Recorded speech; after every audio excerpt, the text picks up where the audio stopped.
Retomamos.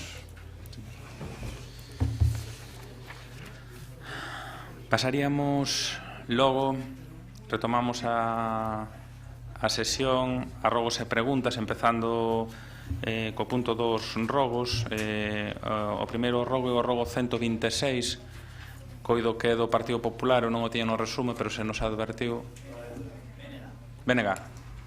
O 125 foro que retirache de hoxe. Vale, Vale. De acordo. Si, Rubén. Sí, moitas grazas, señor alcalde. Moi brevemente, non? O goberno local requeriulle o Saref, o coñecido como Banco Malo, a cesión do uso temporal do patio do antigo colexio Peleteiro, máis dende outubro de 2015 que se realizou esa petición, pois, desde logo, por parte do noso grupo, pois non se coñecen máis xestións realizadas de cara a aproveitar este espazo, non?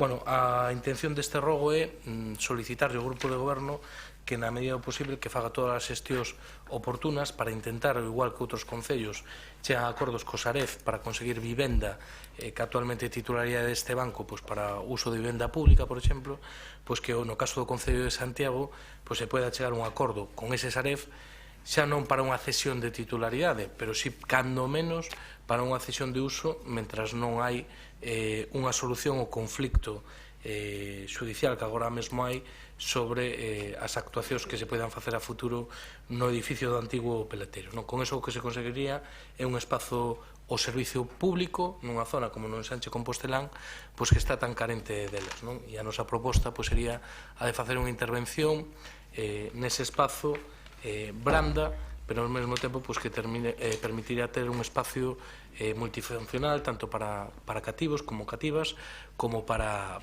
persoas maiores. Un rogo.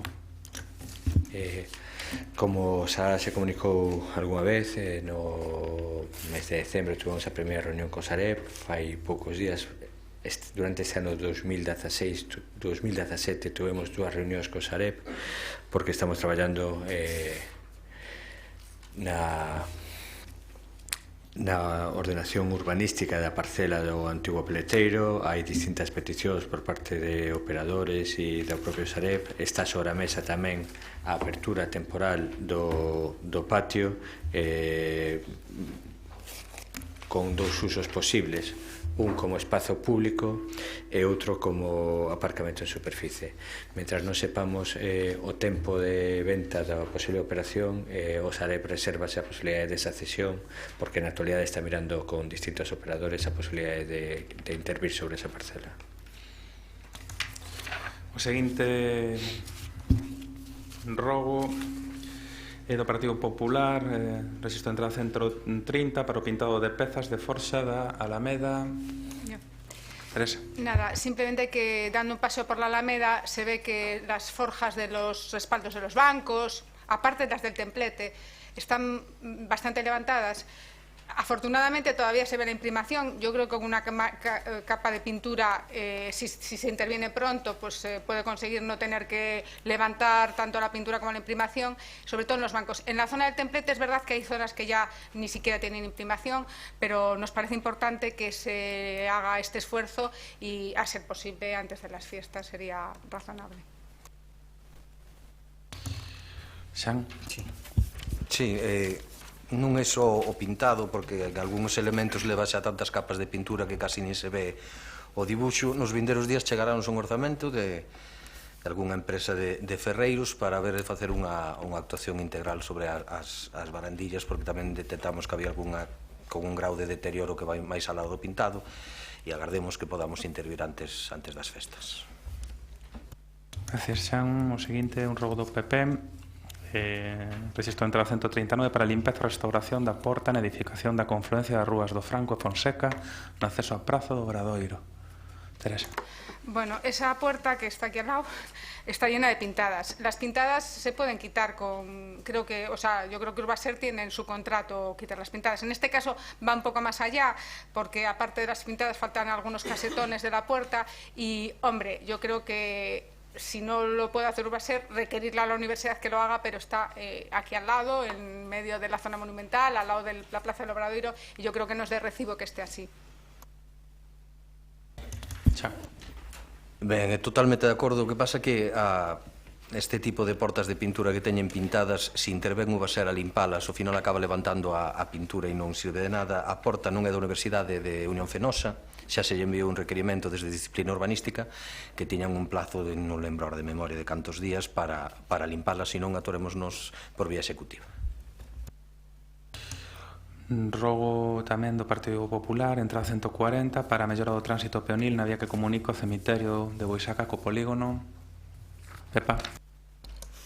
Boas tardes, alcalde, compañeiros. Vamos a ver.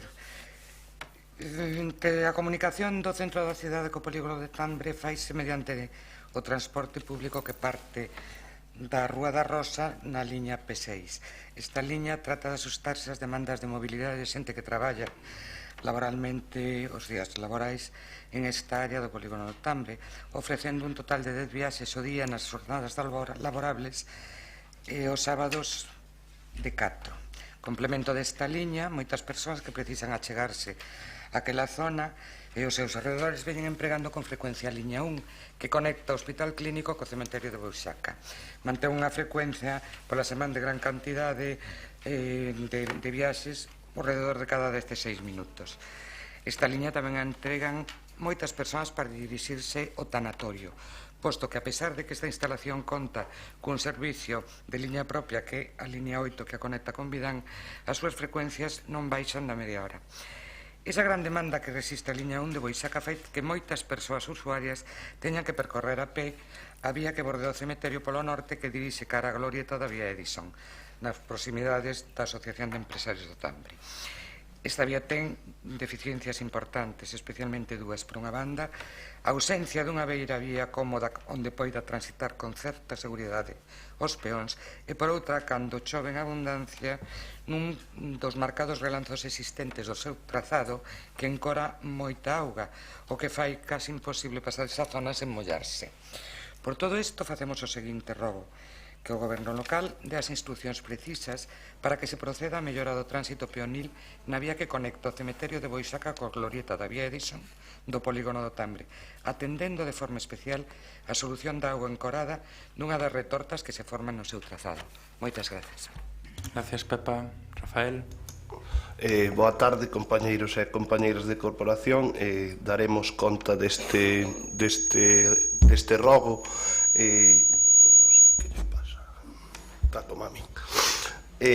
O tema é o seguinte: a zona é un pouco complexa porque isto xa miráramos hai varios meses, porque de feito é unha zona con serios problemas de drenaxe.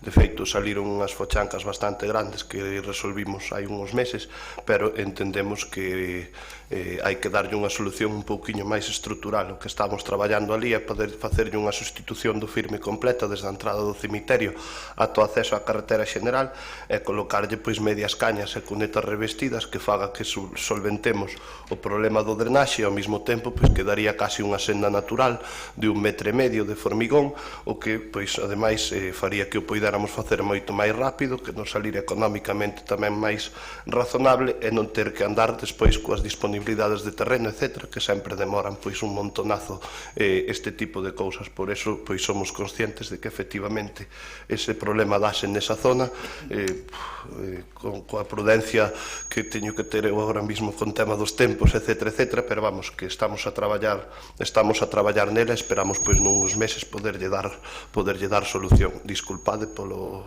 coñazo desta. Supoño que non será culpa túa a avaría.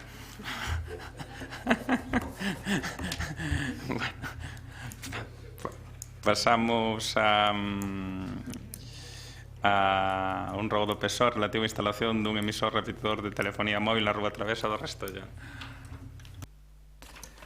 Boa tarde, estou ben a carón da demanda veciñal de antes, como parece que hai unha moción presentada polo BNG, ímolo deixar para o debate de despois. Gracias.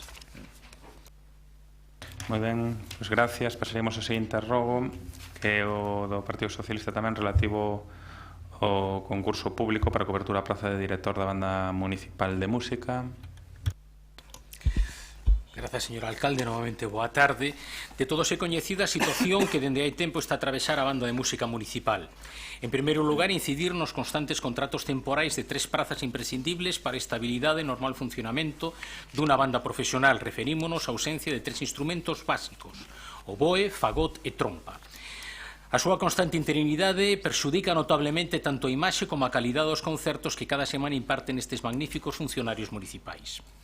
Preocupa esta situación de precariedade laboral máxime despois de analizar a nova relación de postos de traballo na que, mentres que se manteñen as prazas de solistas de trompa, saxofón, oboe e percusión, desaparece a de solista de trombón. En segundo lugar, esta formación musical leva meses en director estable. Os socialistas vimos demandando a convocatoria dun concurso público máis aberto posible que permita que veña xente de todo o Estado para dotar a nosa banda do mellor director posible. Por todo isto e polo que o Grupo Municipal Socialista presenta ao Pleno da Corporación o seguinte rogo: que a maior brevidade posible se convoque o concurso público para a cobertura da praza de director da Banda Municipal de Música. Así mesmo solicitamos se resolva a estabilidade laboral de 3 instrumentos fundamentais para o correcto funcionamento da Banda Municipal de Música. Gracias, Paco. María. Boa tarde de novo a todos e a todas. En relación a esta última parte, a contratación dos 3 músicos necesarios para a banda, unha vez máis, pois temos que mencionar aquí a famosa Lei Montoro, da que casi pronunciamos en cada pleno, non? Pero a realidade é que esta contratación realizouse dentro do marco que nos permite a lei, non? O pasado 1 de abril contratouse ata o 31 de decembro de 2018 os 3 músicos que a banda necesitaba para un desenvolvemento pois normal da súa actividade, non?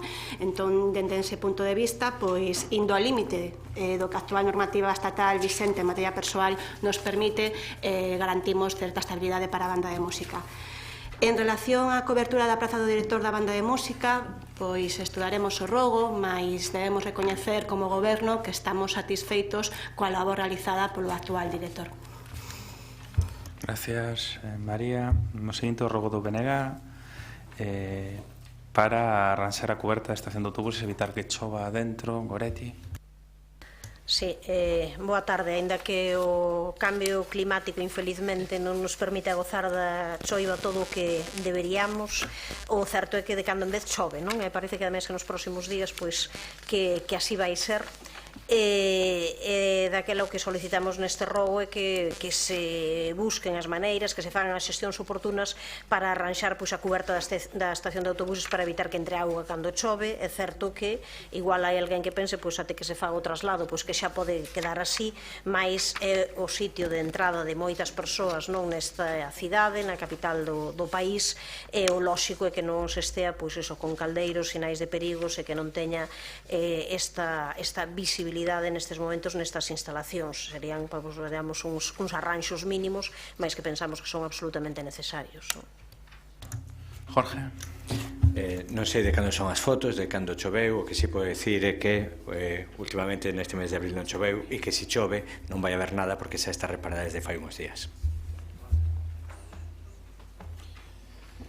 Gracias, Jorge. O seguinte último rogo do Partido Socialista sobre a aprobación do estudo de detalle da área de rehabilitación integral do Grupo Cardenal Quiroga en Pontepedriña. Grazas. O Grupo de Vivendas Cardenal Quiroga en Pontepedriña foi declarado área de rehabilitación integral no ano 2008. É por todos nos coñecido que estas vivendas necesitan urxentemente unha renovación e rehabilitación, así como das deficiencias existentes respecto da mobilidade por carecer todas elas de ascensores. As familias residentes neste ámbito, con situacións económicas precarias en moitos casos, necesitan que a maior brevidade posible se aprobe o estudo de detalle desta área para poder executar as obras necesarias na procura dunha mellora da habitabilidade. A día de hoxe atópanse cheas de humidades e gretas, coas fachadas en moi mal estado, debendo ter en conta que en moitas delas residen persoas maiores con problemas de mobilidade e a falta de ascensores está a perxudicarles notablemente a súa calidade de vida. Por todo isto e polo que o Grupo Municipal Socialista presenta ao Pleno da Corporación o seguinte rogo: que o Goberno Municipal, transcurridos casi 2 anos desde a súa toma de posesión, presente xa para a súa aprobación o estudo de detalle da área de rehabilitación integral do Grupo Cardenal Quiroga en Pontepedriña. Gracias. Gracias, Paco. Jorge. Vou quedarme con esa expresión a maior brevidade posible e entón serei un pouquiño máis extenso. perdón.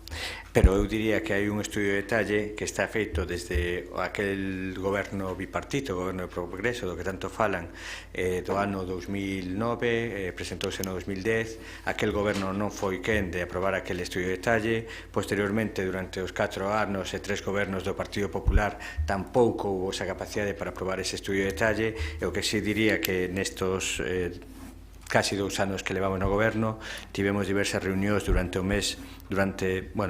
os meses de abril, setembro de 2016 e novembro de 2016, nos cales presentamos un estudo económico aos veciños para poder decidir cal das propostas que había, si compartir ascensores para cada 2 bloques ou un ascensor por bloque era máis aceitada. Despois de facer ese estudo económico, os veciños nos dixeron que era máis aceitado facer, aínda que salir un pouco máis caro, un ascensor por bloque.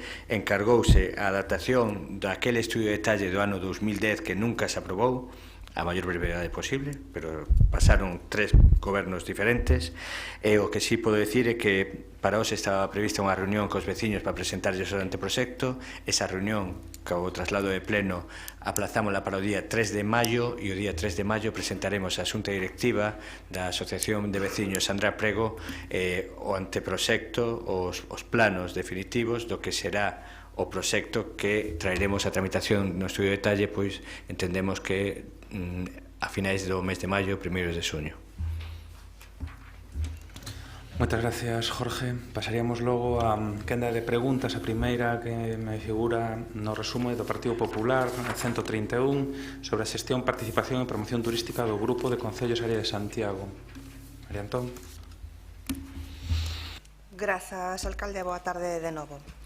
Pois hoxe, a que 27 de abril de 2017, non temos coñecemento das liñas de actuación que se desenvolverán por parte da Área Santiago durante este ano, pero pode ser tamén que o Goberno teña asignado un convenio sen que os grupos da oposición os saibamos. Xa pasou no ano 2016. E lamentablemente teño que decir que tanto a concelleira como o señor alcalde, representantes no Consello de Incolsa, ningunean a esta humilde oposición e asinan convenios sen que o Consello o autorice ou o coñeza. Pasou, como decía, co plan de acción de Área Santiago do ano pasado, pero tamén pasou con un convenio que asinaron entre a Banca e Turismo de Galicia para as festas do Apóstolo, e que soubemos cando se presentaron as contas. Quizáis deberían repasar os estatutos da empresa turística, porque concretamente o artigo 23, apartado M, di que son competencias do Consello de Administración autorizar a sinatura de convenios con entidades públicas ou privadas e con particulares. Pero parece ser que non só somos os grupos da oposición os que descoñecemos as actuacións que se fan por parte do Goberno dende Incolsa. Segundo as informacións aparecidas nos medios, o Concello de Lalín decidiu na súa xunta de goberno local abandonar esta asociación de Área Santiago e, en palabras do propio concelleiro lalinés, o motivo deste abandono obedece a nula transparencia da xestión do Concello de Santiago con respecto á Área Santiago. Podemos atopar en diferentes medios de comunicación pois máis extensa a xustificación que eu vou evitar ler aquí. Pero é curioso que isto lle pase a vostedes, señora Lois, que é a responsable da Comisión de Transparencia. Vostedes non están na transparencia, están na apariencia. Vostede non practica transparencia en Incolsa ni en Área Santiago. Non hai ni un só procedemento nin contrato menor na página web de Incolsa desde o 2015, como vimos denunciando reiteradamente en cada Consello de Administración de Empresa. Bote unha ollada á páxina web de Área Santiago e verá que tampouco. É ilustrador facer un repaso, por exemplo, no apartado de novas, un apartado que encabeza dicindo: aquí podes ver paso a paso a actividade de Área Santiago a través das súas notas de prensa. Pois este repaso, esta ollada, significa que a derradeira nova está datada o 24 de novembro de 2016. E anterior a esta é do 12 de abril de 2016. É dicir, entre abril e novembro, ninguna entrada. Non me extraña que o Concello de Lalín pida contas. Tamén as pedimos nós, porque Área Santiago está pagando a unha empresa pola xestión desta asociación. Que xestión está a facer a empresa que vostede contratou a través dun contrato menor, é dicir, a dedo? Vostede sabe que eu coñezo perfectamente a empresa e teño que decirlle que teñolle un gran respecto profesional, polo que só me queda pensar que a responsabilidade de que Área Santiago non funcione é súa. Non sei se por incompetencia ou deliberadamente, habida conta que o propio alcalde, cando era alcalde de Teo, foi un dos primeiros en abandonar esta agrupación. O mesmo vostedes xa teñen decidido matar por inacción Área Santiago, pero iso, en noso punto de vista, Non é moi elegante, non é ser honesto con nosos concellos veciños, cos nosos socios, e debater o que se sea necesario, as apreciacións que cada un considere nese contexto. O que está claro é que vostedes non teñen ningún interese en impulsar Área Santiago tal e como pedimos e aprobamos no pleno do 2016. Xa sei que vostede me vai a decir que hoxe mesmo esta mañá mantivo unha xuntanza de Área Santiago e que chamou a rebato os concellos disidentes de Teo, Brión e Ames e mesmo Negreira, que non acudiu, para poder chegar hoxe a este pleno e lavar así a súa cara. Acción, reacción, pero así non se goberna, señora Lois. Polo tanto, xa coñece a nosa pregunta e preguntamos aquí en voz alta cal é o motivo polo que non se ten enviado o balance de xestión anual aos concellos de Área Santiago. Que previsión manexa para a sinatura dun novo convenio? Non me vale ese borrador, un novo convenio que dé contido o plan de acción desta entidade para o ano actual e os vindeiros. Grazas. Marta Lois. Boa tarde, compañeiras e compañeiros da corporación, señor alcalde. Ben, señora María Antón, a verdade é que non sei por que fai preguntas, porque xa trae vostede as respostas. E realmente chamame a atención, pero tal como é a súa actuación para este tema e para outros como o tren turístico, eu creo que vostede sigue a máxima fundamental da lamentable frase moi habitual no Partido Popular de non deixar que a realidade estrague unha noticia miserable. Por que? Porque vostede o 10 de abril, como sabe, sin ter ningunha constancia formal, porque nin na propia Incolsa tiñamos ningunha constancia formal o 10 de abril do cese voluntario de Lalín, vostede fixe unha rolda de prensa facendo toda unha serie de acusacións e críticas ao papel de Santiago e de Incolsa cando non nos costaba formalmente esa vontade de renuncia de Lalín. Respecto aos argumentos que vostede esgrime de cara ao Concello de Lalín e ao Concelleiro de Lalín, teño que decirlle que eu tive unha conversa formal persoal co Concelleiro de Turismo de Lalín e difiere fundamentalmente do que acaba de dicir vostede. Difiere fundamentalmente do que acaba de dicir vostede. Fundamentalmente insistía en que os recursos achegados á Área Santiago, que son 4.000 euros, consideraba que eran para eles máis valiosos adicalos a outras políticas turísticas. En calquera caso, ata o 20 de abril non chegou formalmente a Incolsa esa renuncia e recibimos tamén as disculpas por 10 días despois de que se comunicase en prensa en algúns medios fora de Santiago esa noticia.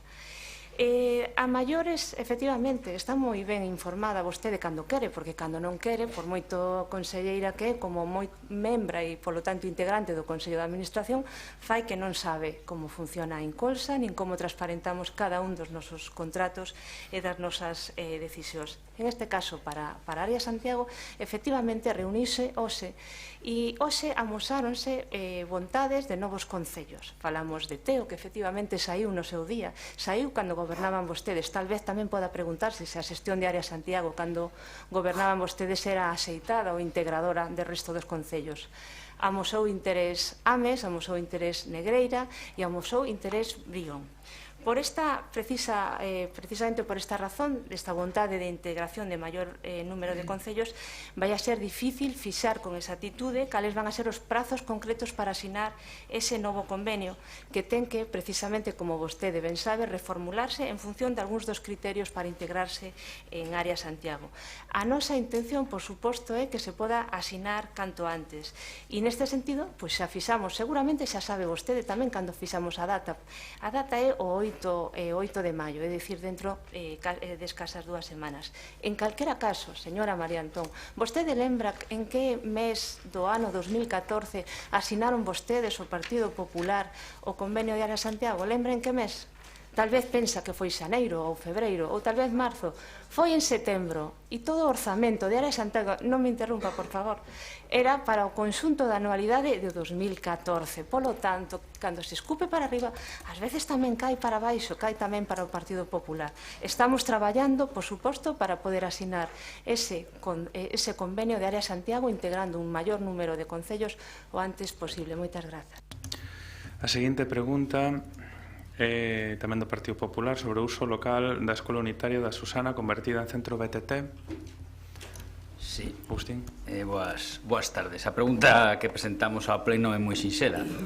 Despois de rematados os traballos de rehabilitación da antiga Escola Unitaria da Susana por parte dos 20 alumnos e alumnas do Obradoiro do Emprego conforme a un proxecto, por certo, que fora concibido no anterior mandato para destinar estas instalacións a centro de bicicletas de todo terreo, queremos coñecer o modelo de xestión previsto polo Concello para estas instalacións e, sobre todo, como vai permitir o uso da parte do edificio por parte da veciñanza da parroquia e en que condicións, especialmente ao respecto, como coñece o alcalde, porque estivemos na inauguración da petición concretamente das mulleres, das amas de casa da zona concreta da Susana. A nosa pregunta ten que ver co interese veciñal que se nos ten achegado para poder empregar este local, facendo compatible o seu uso principal coa celebración de actos e reunións por parte da veciñanza e especialmente dese colectivo ao que me referín fai uns intres. Así pois, a pregunta, tal e como se recolle no noso escrito, é a seguinte: como vai xestionar o Concello estas instalacións da Susana e a que entidades veciñais e en que condicións se lle vai a facilitar ali o espazo? Moitas gracias, Agustín. Marta? Sí, grazas. Ben, a xestión da instalación da Susana, por suposto, será municipal, como así exixe a propia Lei de Subvencións, e permitirá, a través da Concellería de Igualdade, de Emprego e de Desenvolvemento Económico, cumprir coa finalidade prevista, que é a de ofertar un servizo, como ben saben, do centro BTT e atención ao visitante, mediante, ademais, a contratación de persoal en situación de desemprego ao amparo da subvención que a Concellería de Economía, Emprego e Industria abre con carácter anual. Esa é un pouco o proxecto. Tamén é ben sabido que o Concello de Santiago está a disposición da veciñanza e de todo o tecido asociativo da parroquia de Marrozos. En este sentido, e na medida do posible, pois esta Concellería tamén estudiará calquera petición que dende os veciños e veciñas da parroquia se poida formalizar, sempre, por suposto, que salvagarde a finalidade para que foi concebida a subvención que me permitiu precisamente a súa posta en valor. De feito, a día de hoxe, efectivamente, tense autorizada a utilización puntual de parte desas instalacións para o desenvolvemento de actividades dun grupo de mulleres da Susana, e este desenvolvemento e esta autorización é con coñecemento tamén da Asociación de Veciños de Marrozos. Moitas grazas. Gracias, Marta. A seguinte, unha pregunta do BNG sobre os ingresos do Servicio de Hora e Grúa en concepto de canon fixo e canon variable. Moitas grazas, señor alcalde. Estes días a Concellería de Facenda presentaba un portal de transparencia, non? E todo o que se avance en transparencia está moi ben, ainda que, bueno, do contido concreto poderemos falar outro día, pero hai cuestións que teñen que ver ca transparencia que consisten exclusivamente en cumplir o que xa temos acordado, non? Digo isto porque no mes de febreiro, concretamente o día 20, presentamos unha pregunta por escrito con registro número 81 solicitando información referente á licitación da hora do guindastre por parte de Setesa Parquia, que non se nos contestou. Despois de pasar o tempo regulamentario, que como saben son 15 días, volvimos a plantexar novamente por segunda vez a mesma pregunta, volvéusenos a non contestar e, por lo tanto, a privar o dereito que temos como grupo de oposición de poder acceder a unha información mínima para cumplir a nosa labor de fiscalización, e o que se nos obriga é a ter que reconvertir dúas preguntas sucesivas por escrito nunha pregunta oral para ver se aquí no pleno nos contestan algo. Eu quero dicir unha cousa: a partir de agora vamos facer isto con todas as preguntas non contestadas, pero tamén advirto unha cousa: nós non renunciamos ao noso dereito que se nos conteste por escrito con independencia do que se nos poida contestar no pleno. Eu nunca terei ningún problema, nin agora, nin o tuve con outras corporacións, cando un concelleiro ou unha concelleira me dé unha chamada e me diga: oye, eso non se pode contestar en 15 días, faime falta un mes ou dame máis tempo. Nunca o Grupo Municipal do BNG vai a por absolutamente ningún problema. Ahora, eu creo que cando non se conteste unha pregunta, e sobre todo se unha pregunta reiterada en dúas ocasións, que o mínimo é dar unha explicación de por que non se conteste, que non haxa que chegar a este extremo. Por lo tanto, en concreto, a pregunta que facemos pois tamén é moi concreta, que canto ten ingresado nas arcas municipais a actual concesionaria do Servicio de Hora de Guindastre no concepto de canon fixo e no concepto de canon variable en cada un dos trimestres do exercicio de 2016. Ben, boas tardes de novo. Tes toda a razón, Rubén, pido desculpas. É certo, a primeira pregunta non, pois por disfunción propia non se contestou. A segunda, cando xa estaba para emitir a resposta, chegou a pregunta de pleno e, pois, por non duplicar, vai no pleno. Pero, pois, no que a parte que me toca, mil disculpas por non tela contestado. No ano 2016, a entidade Setesa Parking, Sociedade Anónima, ingresou un concepto de canon fixo variable polo servicio de xestión da hora e grúa a cantidade de 16.206,66 euros, correspondentes ás liquidacións de xaneiro e febreiro, efectuados de conformidade co criterio que o Concello entende aplicable. Por que non se ingresaron máis cotas do canon? Porque, como ben sabedes, que xa é público, o 19 de maio de 2016, o Xulgado Contencioso Administrativo número 2 desta cidade, no procedimento ordinario 132/2015, emite unha sentencia estimando o recurso contencioso administrativo que interpuso a Parque contra a resolución da Alcaldía do Concello do 22 de 12 de 2014, confirmada por outro de 17 de outubro do mesmo ano, sobre o requerimento de presentación de documentos para liquidar os primeiros meses do contrato de prestación de servicios de ordenación, regulación e aparcamento de vehículos e a súa retirada, traslado e depósito, que anula ese canon cobrado e condena esta administración a devolver a cantidade de 336.945 euros que abonou xunto cos intereses de demora, así como a recalcular o canon. A pesar de terse requerido por escrito a empresa que levaba daquela asesoría xurídica a presentación do recurso, este non o fixo, polo que a sentencia firme. Por este motivo, na pasada Xunta de Goberno acordouse abrir un expediente para depurar posibles responsabilidades da susodita empresa e estamos actualmente no proceso de cumprimento de dita sentencia. A seguinte pregunta é tamén do BNG sobre a Manda Municipal de Música. Ben, pois neste caso tamén estamos diante de preguntas que non foron respondidas no seu momento, en tempo e forma, daquela que tamén é exactamente igual, que tamén queremos que se respondan por escrito, máis que traemos aquí ao pleno, tamén por la preocupación de diferentes cuestións que teñen que ver coa Banda Municipal de Música. Unha delas tamén foi incluída agora nun rogo defendido polo portavoz do PSOE sobre cal é a previsión para cubrir a praza de director da Banda de Música, que está vacante desde o 31 de maio de 2016. Entendemos que neste caso, pola resposta que daba antes a concelleira, que é unha ocupación provisional, mas haberá que facer a ocupación, digamos, con carácter xa definitivo. Tamén as funcións administrativas e artísticas que se encomendan ao director, ao xerente, ao segundo director e ao responsável da banda, a previsión para solucionar o remate de contratos de músicos que expiraron xa o 31 de marzo de 2017 e se está previsto aprobar un calendario laboral específico para a banda, tal e como establece o convenio colectivo. María. Boa tarde a todos e a todas. En relación á falta de resposta destas preguntas presentadas, comparto o comentario do concelleiro Sanduro. Parece que houve, neste caso, un erro interno na tramitación, porque a min a primeira vez que me chegou a pregunta foi xa cando se presentou a pregunta oral. Espero que non volva a acontecer. En relación á cobertura da praza do director, xa contestei en parte no rogo presentado polo Partido Socialista. Actualmente está a ocupar o posto de director o que ten a titularidade do posto de segundo director e que esa exercera de director dende xaneiro do 2007 ata outubro do 2009 no goberno bipartito da cidade, sendo a concelleira responsable naquel momento do Bloque Nacionalista Galego. Como dixemos antes, como contestei antes no rogo, desde o Goberno estamos satisfeitos ca labor que está a realizar o que ten a titularidade de director, segundo director.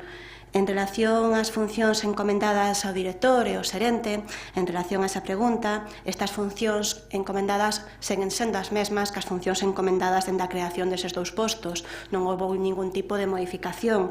Na convocatoria dos postos publicados no ano 1998 describía das seguinte formas as funcións. O segundo director compatibilizaría as funcións de músico e as funcións de sustitución do director, e o xestor compatibilizaría as funcións de músico e as xestións relacionadas coas actividades da banda, así como a supervisión do persoal da banda. Estas son as funcións encomendadas e recollidas no momento que se crearon os postos, en as que non existiu ningún tipo de modificación por parte deste goberno.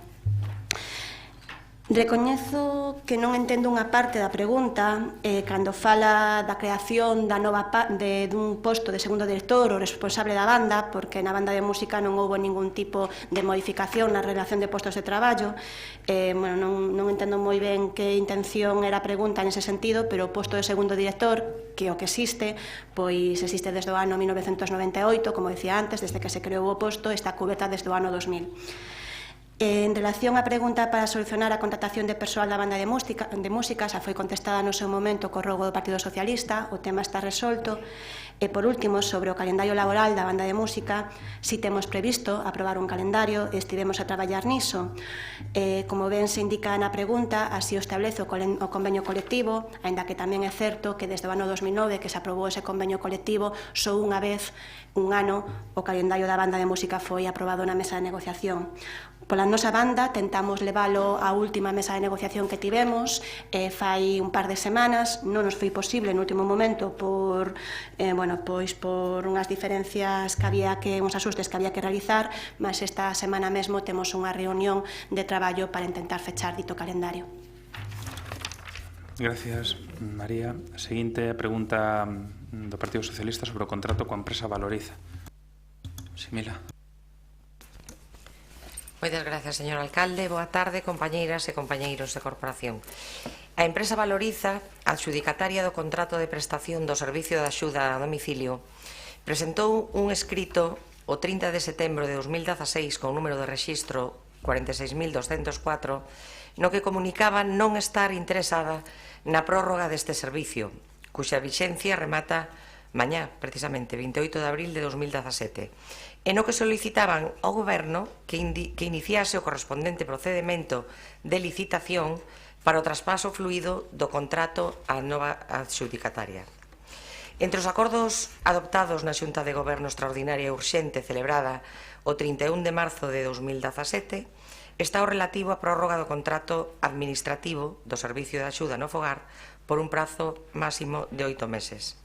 A nosa pregunta é a seguinte: por que o Goberno non aprobou en tempo e forma o prego deste contrato, tendo en conta que a empresa adxudicataria tiña comunicado con máis de 6 meses de antelación non estar interesada na prórroga do mesmo, aínda que exista esa obriga de continuar? Moitas grazas. Boa tarde. Bueno, comenzarei cunha breve e recente historia do contrato de prestación de servizo de axuda no fogar.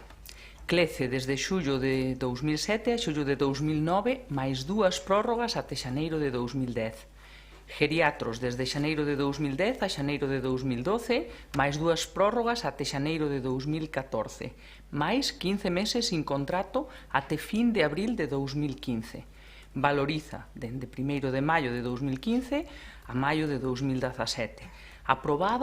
Actualmente aprobada e comunicada en tempo e forma a prórroga até un máximo de 9 meses, creo, Mila, non 8. Fago esta revisión non para reprochar ou revisar nada, únicamente para destacar que a prórroga actual é de obrigado cumprimento para a empresa que presta un servicio esencial como este. Por iso se prevén as prórrogas nos contratos de servizo e se utilizan mentras non está licitado e contratada a nova adxudicataria.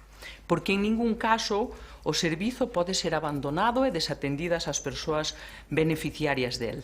Neste caso, como sabe, trátase dun contrato de servizo importante, grande e complexo, no que levamos traballando os últimos meses e que incorporará importantes cambios. Por exemplo, duplica o orzamento, pasando a 4 millóns de euros, e compromete o orzamento de varios exercicios, o deste ano e 2 máis. Incorpora as novas directrices europeas en materia de contratación pública.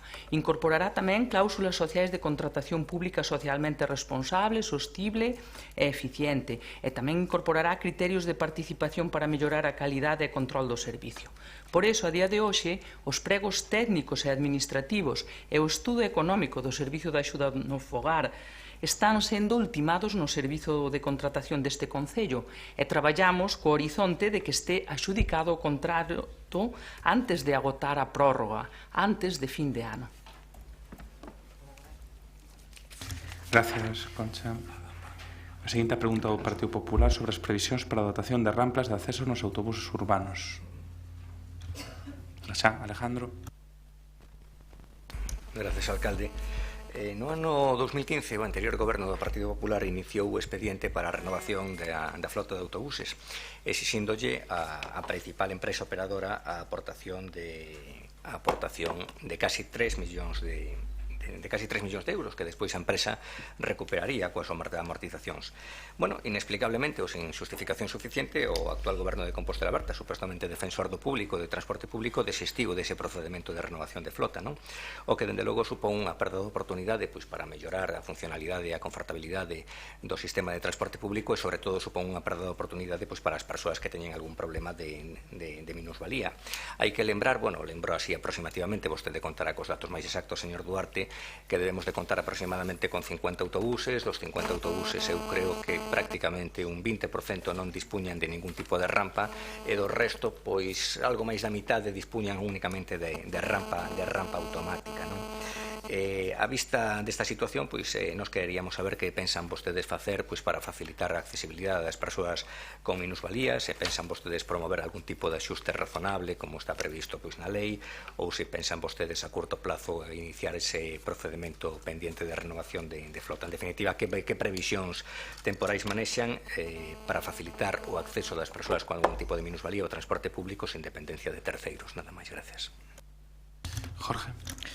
Pois os datos son correctos, aproximadamente un 20% dos buses actuais non contan ca rampa, fixeron ca rampa adaptada, deses un 60% ten rampa automática e un 40% rampa manual. Neste momento vaise proceder a sustitución temporal ata o novo prego, ata o novo servicio de autobuses de 4 desos buses que non teñen rampa, e o que si podemos decir é que algúns das liñas que tiñan ese problema, como era de Pardaces a Peregrina, en concreto solucionouse ese problema, puxeronse autobuses adaptados que sí había demanda de xente con dificultades de mobilidade e se están dando ese servizo, e poderíamos decir que a partir de 2018 co novo modelo de concesión poderíamos ter buses adaptados na súa totalidade. A seguinte pregunta do Partido Popular tamén sobre a dotación de mobiliario posta a disposición do Centro Sociocultural do Romaño. Hola, boa tarde. Na Xunta de Goberno Local de 11 de decembro do ano 2015 se acordou adxudicar o contrato de suministración de equipamento de mobiliario para o novo local sociocultural do Romaño por un importe de algo máis de 17.000 euros. Este contrato formalizouse o día 30 de dicembro de dito ano e sinalaba que o equipamento debería estar colocado en 45 días, é dicir, debería estar instalado no centro en febreiro do ano 2016.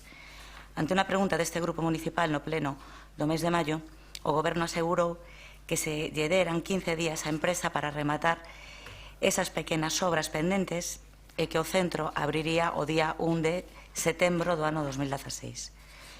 Varios meses despois, o 23 de decembro do ano 2016, o alcalde, no transcurso dunha rolda de prensa, manifestou públicamente o seu convencimento de que o novo centro sociocultural do Romaño abriría as súas portas antes da primavera, posto que era preciso ter xustificados os gastos desta infraestructura financiada con fondos europeos antes do mes de marzo. O evidente atraso na apertura deste centro, adxudicado en maio de 2014, con 10 meses en execución, era debido, segundo o propio alcalde, a pequenas deficiencias que impedirían certificar alrededor dun 4% das obras. Con relación a isto, a nosa pregunta é desde cando conta co equipamento colocado no seu interior o Centro Sociocultural do Romaño e que previsións manexa para a posta a disposición da cidadanía deste local. Moitas gracias.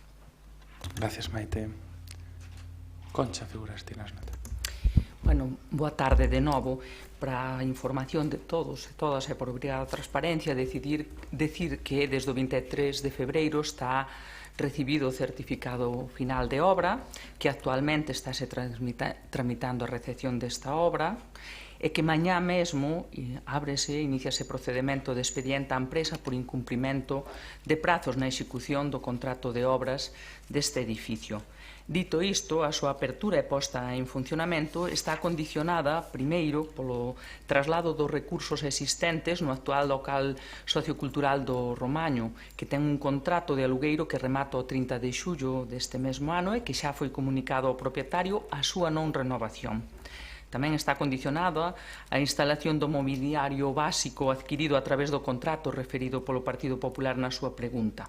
Actualmente o mobiliario está depositado nas instalacións municipais de San Lázaro e no Centro Xoven da Almáciga e o seu traslado ao novo Centro Cívico de Vista Alegre Romaño realizarase paralelamente co peche e traslado do actual local sociocultural do Romaño e os seus recursos.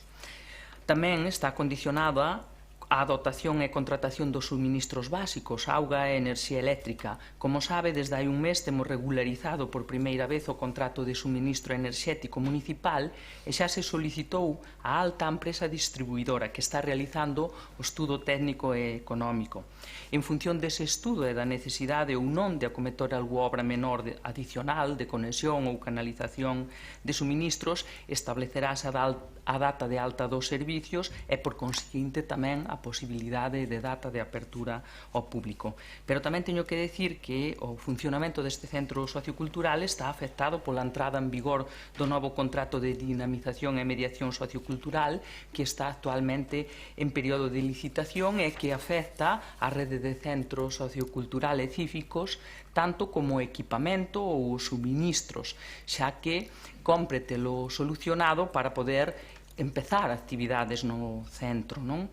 A nova planificación xustamente do servizo que contempla o Goberno Municipal de Compostela Aberta permitirá converter este centro cívico de Vista Alegre Romaño nun edificio municipal de referencia para toda a zona noroeste da cidade, abranguida ata ahora por outras instalacións como Romaño, Casas Novas, Brañas de San Andrés. Por iso que este novo contrato de dinamización prevé a ampliación de actividades nesta zona da cidade, unha nova reorganización global do servicio que evite concurrencia de irregularidades, que asigna os recursos de forma máis eficiente e participada. Con todo isto, o horizonte no que traballamos é despois do verán a apertura e posta en funcionamento deste centro sociocultural.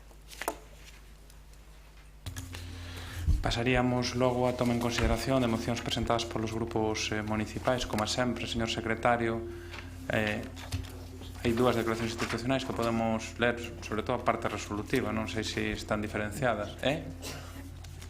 Non é necesario. Lese a parte resolutiva ou... Sí, eu creo que as partes resolutivas... Enténdense as dúas... Antes de que de lectura, quería decir que o resto das mocións, como sempre, queda aprobada a urxencia das mesmas. Dase por aprobada por unanimidade a urxencia das mesmas por acordo de xunta de portavoces.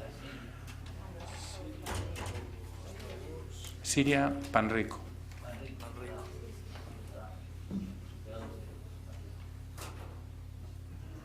Foi o que se acordou en xunta de portavoces. Parte resolutiva, se quere, señor secretario. Enténdense aprobadas por unanimidade. Declaración institucional do Concello de Santiago en relación co ataque con armas químicas acontecido en Siria o 4 de abril de 2017.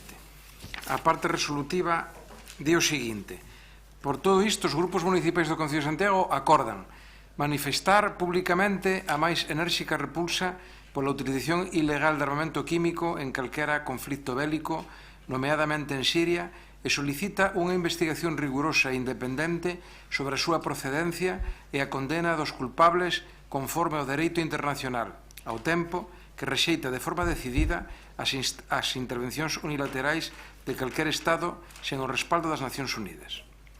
A Diputación Provincial da Coruña demanda o remate definitivo das intervencións bélicas e... Perdón, aquí sería o Concello... De momento a Diputación non somos, pero é unha moción idéntica que se aprobou na Diputación. O Concello de Santiago... O Concello de Santiago de Compostela demanda o remate definitivo das intervencións bélicas e a apertura de vías de diálogo e de entendemento entre as partes en conflito co obxecto de atopar unha solución negociada, xusta e duradeira para toda a rexión.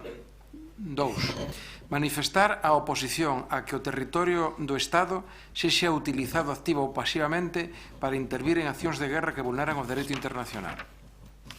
3. Instar as administracións públicas con competencia en materia educativa, así como os grupos políticos e entidades sociais que intentan alcanzar un pacto educativo, a reforzar os currículos en materia de educación pola paz e a non violencia como xeito de promover a resolución non violenta dos conflitos e instar a necesidade da convivencia pacífica entre as persoas e os povos. Santiago de Compostela, 27 de abril de 2017, asinado Marta Lois González, vocero do Grupo Municipal Compostela Aberta, Agustín Hernández Fernández, vocero do Grupo Municipal PP, Francisco Reyes Santías, vocero do Grupo Municipal PSOE, Rubén Cela Díaz, vocero do Grupo Municipal BNG. E a segunda declaración institucional, que é declaración do Concello de Santiago en apoio aos traballadores e traballadoras da planta Alago Alimentaria S.A. no polígono de Tambre. A súa parte resolutiva di tamén o seguinte: O Concello de Santiago expresa a súa solidariedade cos traballadores da Alago Alimentaria S.A. polo que: primeiro, solicita a dirección da empresa que adopte as medidas necesarias que posibiliten a recuperación canto antes da produción, garantindo as condicións laborais do persoal. 2. Solicita á dirección da empresa que transmita información continua á representación dos traballadores e traballadoras sobre as decisións que se adopten, en concreto as que atinxen ao xeito de proceder de cara á eliminación da incerteza na que viven as familias afectadas. 3. Terceiro, solicita ao órgano competente da Xunta de Galicia que coordine cos axentes sociais e institucionais da cidade todas as accións tendentes ao mantemento da actividade na planta Alago Alimentaria S.A. por considerar imprescindible para Santiago de Compostela a implicación dos mesmos no afianzamento dos proxectos industriais da cidade. Santiago de Compostela, 27 de abril de 2017, asinan Marta Lois González, Agustín Hernández Fernández, voceiros de Compostela Aberta do Grupo Municipal Popular, Francisco Reyes Santías, do Grupo Municipal do PSOE, voceiro, e Rubén Cela Díaz, voceiro do Grupo Municipal do BNG. Gracias, señor secretario. Seguiríamos logo co resto das mocións. Se en algún momento non me asusto falado en Xunta de Portavoces, agradecería que me fixeran saber os compañeiros da Xunta de Portavoces. A seguinte sería a moción do BNG para a creación dun servicio de recollida previa nos colexios públicos. Hai unha emenda presentada por Compostela Aberta que habería que clarificar se se acepta ou non e someter a debate señor Cela ou Goretti.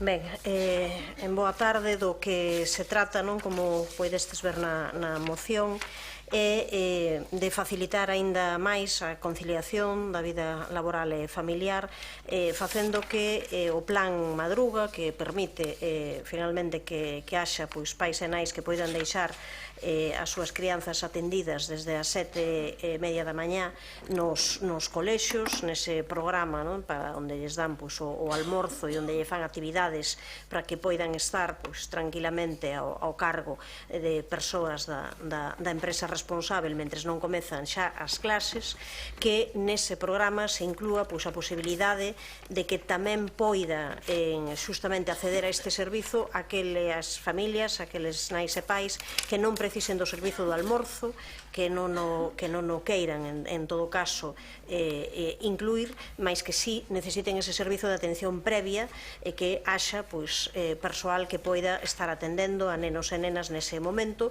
sen ter como condición obrigatoria que pagar o servizo do almorzo.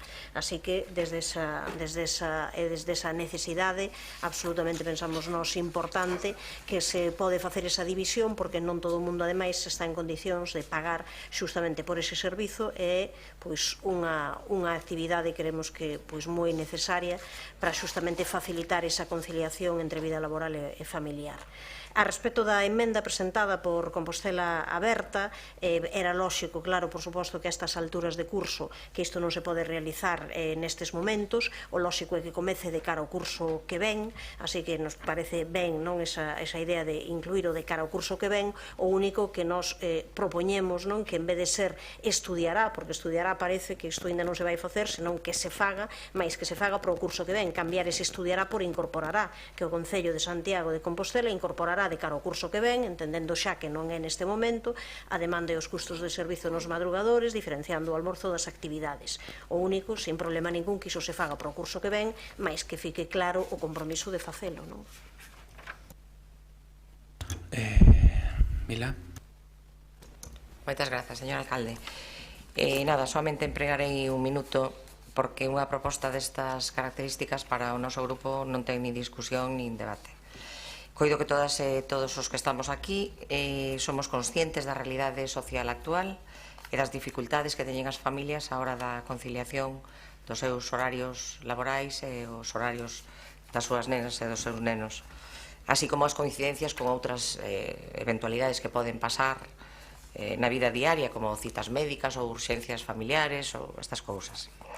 E do mesmo xeito, dentro desta realidade social, pois non podemos esquecer o que apuntaba ahora a compañeira Goretti fai un momento, que tampouco a situación económica de moitas familias pois é moi bollante. Por lo tanto, calquera iniciativa deste tipo que se poña en marcha, neste caso pois faise co Bloque Nacionalista Galego, supoño que a petición de moitas das familias, pero insisto, calquera iniciativa deste tipo que poda supoñer un aforro nas súas mensualidades escolares, pois neste caso porque os almorzos solucionanos na casa, pois parecenos axeitado.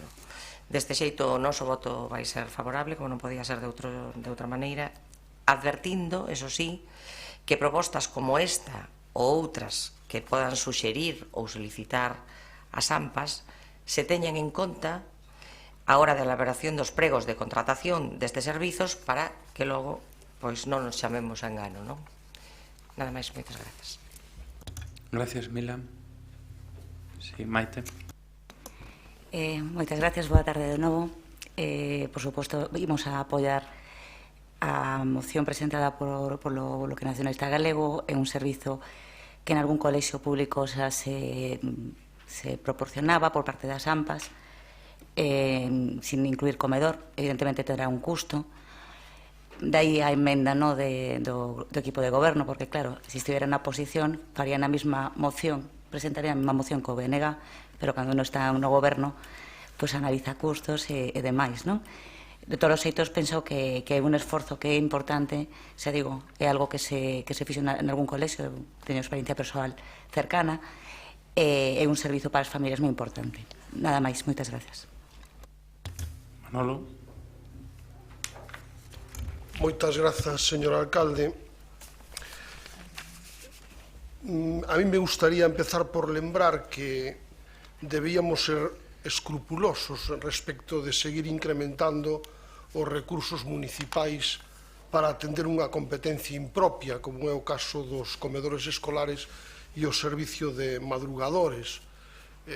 Estamos propoñendo ampliar o servizo actual de madrugadores, mellor dito, que algunhas familias que utilizan o actual servicio con almorzo, pagando as horas entre 7:30 e 9 aproximadamente, na maioría dos casos, hai algún que é máis, que poidan aproveitar o servicio pero sen realizar o almorzo correspondente dos cativos e cativas. Chamo a atención de que o realmente significativo en este aspecto é o pago dos monitores esas horas, non tanto o custe do almorzo en sí mesmo. Isto significa tamén unha maior complicación da xestión das familias que acceden a un modelo con almorzo a aquelas outras que acceden sen almorzo, nun departamento que, como saben, está moi limitado de persoal. Non temos constancia en este momento do número de familias que o precisan. Non é unha modalidade requerida no departamento en este momento significativa. Non sabemos a cantas familias, en calquera caso, interesaría, nin tampouco sabemos exactamente o que custaría. Habería que facer un estudio económico novo para calcular o custe de estar no servizo de madrugadores, pero sen almorzar. Temos na actualidade algún caso, un centro no que almorzan, por exemplo, 2 alumnos, para os que temos que poñer un monitor ou unha monitora. Debemos de ter coidado a empregar tamén, me gustaría aclararlo, a empregar conceptos que eu creo que están superados e que xa non están utilizados na educación pública, porque estamos a falar de centros escolares públicos, non polo tanto de garderías, entre comillas, nin de servizos de atención previa, entre comillas. Todas as actividades que se fan nun centro educativo son e teñen que ser educativas no marco dun proxecto educativo. Estamos, Polo tanto, diante dunha moción que no fondo está a pedir que acollamos nos colexios entre as 7:30 e as 9, aproximadamente a cativos e cativas varias horas, fora do horario escolar, a custe cero ou mínimo, o mínimo posible, por debaixo do precio actual, que é xa moi baixo, o digo para que o sepan, non? 1,83 euros pagan as familias por neno e por día, 1,83 euros. Na actualidade, mesmo hai familias que pagan 1,83 euros e non almorzan por decisión propia, non?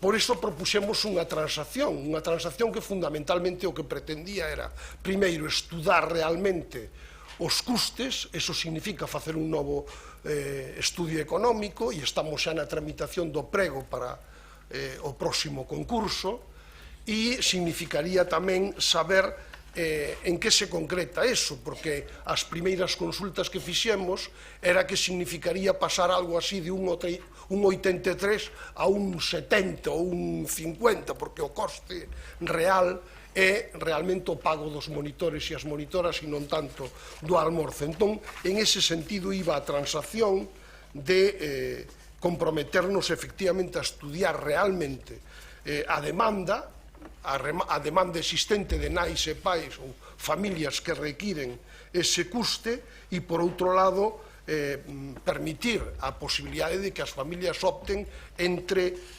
almorzar ou non en ese período. O compromiso é claro e, polo tanto, eu diría que poderíamos aceptar esa transacción, e eu pediría que se aceptara esa transacción. Si incorporará, eu diría que non teño ningún problema en incorporalo, pero me refiro a que teremos que calcular exactamente o custe, e eu non sei eso o que nos vai levar, e realmente se eso vai a ter repercusión ou non para as familias, repercusión significativa, me refiro, non? Porque estamos falando de un 83 euros, e a rebaixa das persoas ou familias que non quixeran almorzar, pois sinceramente non sei canto pode ser, pero polas consultas que eu fixen, me dixeron que era pouquísimo a rebaixa que se podía facer. E a complicación sí que é importante, porque nos obligaría a facer dúas separacións de familias que almorzan e familias que non almorzan. Bueno, moitas grazas. Aceptamos con ese matiz que el di, pero queda claro. Vale. Ben, sí, queda claro que se acepta ese matiz, daquela non comento nada, o único, vamos a agradecer a todos os grupos que apoien esta iniciativa, entendendo que isto non quita, por suposto, que coincidimos con que a xestión, por suposto, que poida facer o Concello sempre será necesaria para que a Xunta asuma as súas competencias, pero iso non debe ir a cargo justamente das familias nestes momentos. E como xa se comentou, hai coles que o fan xestionado polas AMPAs, trátase de facer ese estudo no tempo máis rápido que se poida e poder incorporalo a partir do ano que ven. Así que, se estamos de acordo, sen problema. Gracias, Goretti. Maite? Nada? Nada? Por unanimidade? Unanimidade quedaría... Acéptase, por secretario, acéptase a emenda con matiz de que estudará... En vez de estudiará, incorporará. Vale. E pasaríamos a seguinte moción, que é a moción do BNG para cambiar un prazamento da antena de telefonía móvil en Restollal. Quen fai defensa? Rubén? Moitas grazas, señor alcalde. Eu, antes de nada, quixera darlles a benvida aos veciños e as veciñas do Restollal e agradecerlles tamén a paciencia para estar a estas horas da tarde ainda aquí no pleno. O Grupo Municipal do BNG trae hoxe este debate a pleno precisamente por un compromiso adquirido con estes veciños a respecto de que puderan intervir directamente no pleno, e como saben todos e todas vostedes, para poder facelo ten que haber unha iniciativa no pleno. Eso será unha das cousas que cando teñamos ese regulamento aprobado pois se poderá modificar, pero actualmente para poder intervir no pleno directamente ten que haber unha iniciativa presentada por algún dos grupos. Por lo tanto, nos comprometímonos a traer este tema a debate, que por outra parte para nós pois é unha obriga tamén facelo, porque o Bloque Nacionalista Galego pois ten unha trayectoria, pois eu creo que coñecida e recoñecida precisamente en estar sempre ao lado dos veciños en reivindicacións deste tipo. Non recentemente pois tivemos que estalo no caso de Angrois con outra antena de telefonía no ano 2015 e tamén do lado dos veciños e das veciñas do Castiñeiriño nas movilizacións de cara a que a empresa Orange pois non instalara, como finalmente se conseguiu que non instalara, pois unha antena nese barrio pois a tan só 150 metros pois dun colexio público e dunha escola infantil, non? Bueno, neste caso concreto, as veciñas e os veciños das rúas colindantes pois aí fixeron entrega ao Concello pois de perto de 400 sinaturas para demandar pois o traslado de dita antena pois a un lugar máis afastado, como puderon comentar elos directamente, e aí poder reducir así pois as posibles radiacións electromagnéticas que poden perxudicar a saúde, non? Por ese motivo nos creemos que hai que dar pois tamén un debate un pouco máis de fondo, non? É certo que non hai unidade de criterio, non, a respecto das posibles consecuencias que poden ter este tipo de antenas, non? Pero nese sentido a Organización Mundial da Saúde adoptou pois o que eles denominan un principio de prudencia, e o que fan é recomendar pois unha política de xestión de riscos aplicada pois a circunstancias cun grado de incerteza científica, o que implica, segundo a propia Organización Mundial da Saúde, pois a necesidade de emprender accións para un risco potencialmente grave sin que necesariamente haxa que agardar polos resultados das investigacións científicas. É dicir, que é o que nos di a Organización Mundial da Saúde? Bueno, non sabemos a ciencia certa as consecuencias que pode ter isto, pero se hai unha intuición de risco, o que deben facer as administracións públicas é preventivamente intentar evitar ese risco, non? E en parecida dirección pois tamén se ten pronunciado o Tribunal de Apelación de Versalles, non? Que a pesar de recoñecer pois a disparidade de criterios científicos que existen ao respecto, di que ese risco se pode considerar, e aquí cito textualmente, serio e razoable, non? Bueno, por esas razóns nos entendemos que é necesario facer dúas cousas, non? Por unha banda, facer todo o que este na man do grupo de goberno para intentar conseguir un cambio de ubicación desta antena. Está nunha ubicación pois densamente poboada, como comentaron eles, cerca dun centro comercial, cerca dunha escola infantil, cerca dun centro de primaria, e nos entendemos que non é a mellor ubicación posible. O noso grupo, ao igual que os veciños e as veciñas, entendemos que as antenas son necesarias, máxime pois nunha sociedade como a actual, onde todos e todas pois temos unha excesiva dependencia pois da telefonía móvil, dos datos e de outro tipo de servicios que pode haber no futuro. Por lo tanto, nós non somos talibáns antiantenas de telefonía. O que somos defensores de implementar esas antenas onde teñan pois o menor risco potencial para os veciños e as veciñas, non? E o segundo, que tamén entendemos de interese, e aquí nos pode corrixir o concelleiro, pero polo menos a nos non nos consta que no Concello de Santiago exista, analizando isto un pouco máis polo miúdo, a Lei Xeral de Telecomunicacións ten unha previsión a respecto de facer un mapeado de lugares físicos axeitados que o propio Concello pon a disposición das operadoras, non? É dicir, que o propio Concello identificaría sitios pois que potencialmente pois teñen menos risco que outros e que, por tanto, pois son eses sitios os que se ubicarían, non? Bueno, non somos coñecedores que no día de onte puderon ter unha xentanza directa os propios veciños e veciñas co Concello responsable. Creemos que iso sempre é positivo, non coñecemos o resultado da mesma, pero en calquera caso nos o que sí que pediríamos do grupo de goberno que sexa sensible a esa reivindicación, que esa reivindicación non é un capricho, que se os veciños e veciñas traen hoxe aquí isto a pleno é porque están preocupados pola súa saúde, pola saúde dos seus fillos, das súas fillas, dos seus maiores, e porque creen que no entorno poden existir ubicacións alternativas potencialmente menos perigosas. Por lo tanto, nós o que solicitamos aquí é que o que este na man do Concello, que poden ser múltiples cousas, se poña toda a carne no asador para intentar cumplir unha demanda veciñal que nos entendemos que é xusta e que é necesaria, como foi noutros barrios e parroquias de Santiago, onde se conseguiu o que non se implementasen esas antenas ou cambiar a ubicación. Gracias, Rubén. Por parte do Partido Socialista, Gonzalo.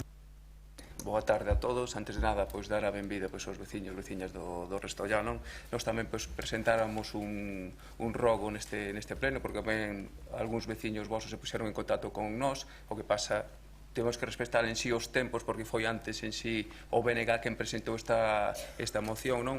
E un pouco a carón de toda esta exposición de motivos que dixo, hai unha sentencia en sí do ano pasado, de marzo do ano pasado, onde se puxo, foi unha cidade aquí como é Donostia, onde realmente tiñan un problema como este, entón esa sentencia do xulgado do contencioso administrativo se puxo ao lado dos veciños, non? Era dunha ordenanza en sí do Concello de 2002, a nosa ordenanza de 2006, entón o mellor é o momento dese debate que, como falaba Rubén, de poñer en riba da mesa e ter que cambiar esta ordenanza que temos ahora, que obviamente no seu día sí que se concedeu esa licencia no 2014, pero mellor agora é o momento, non?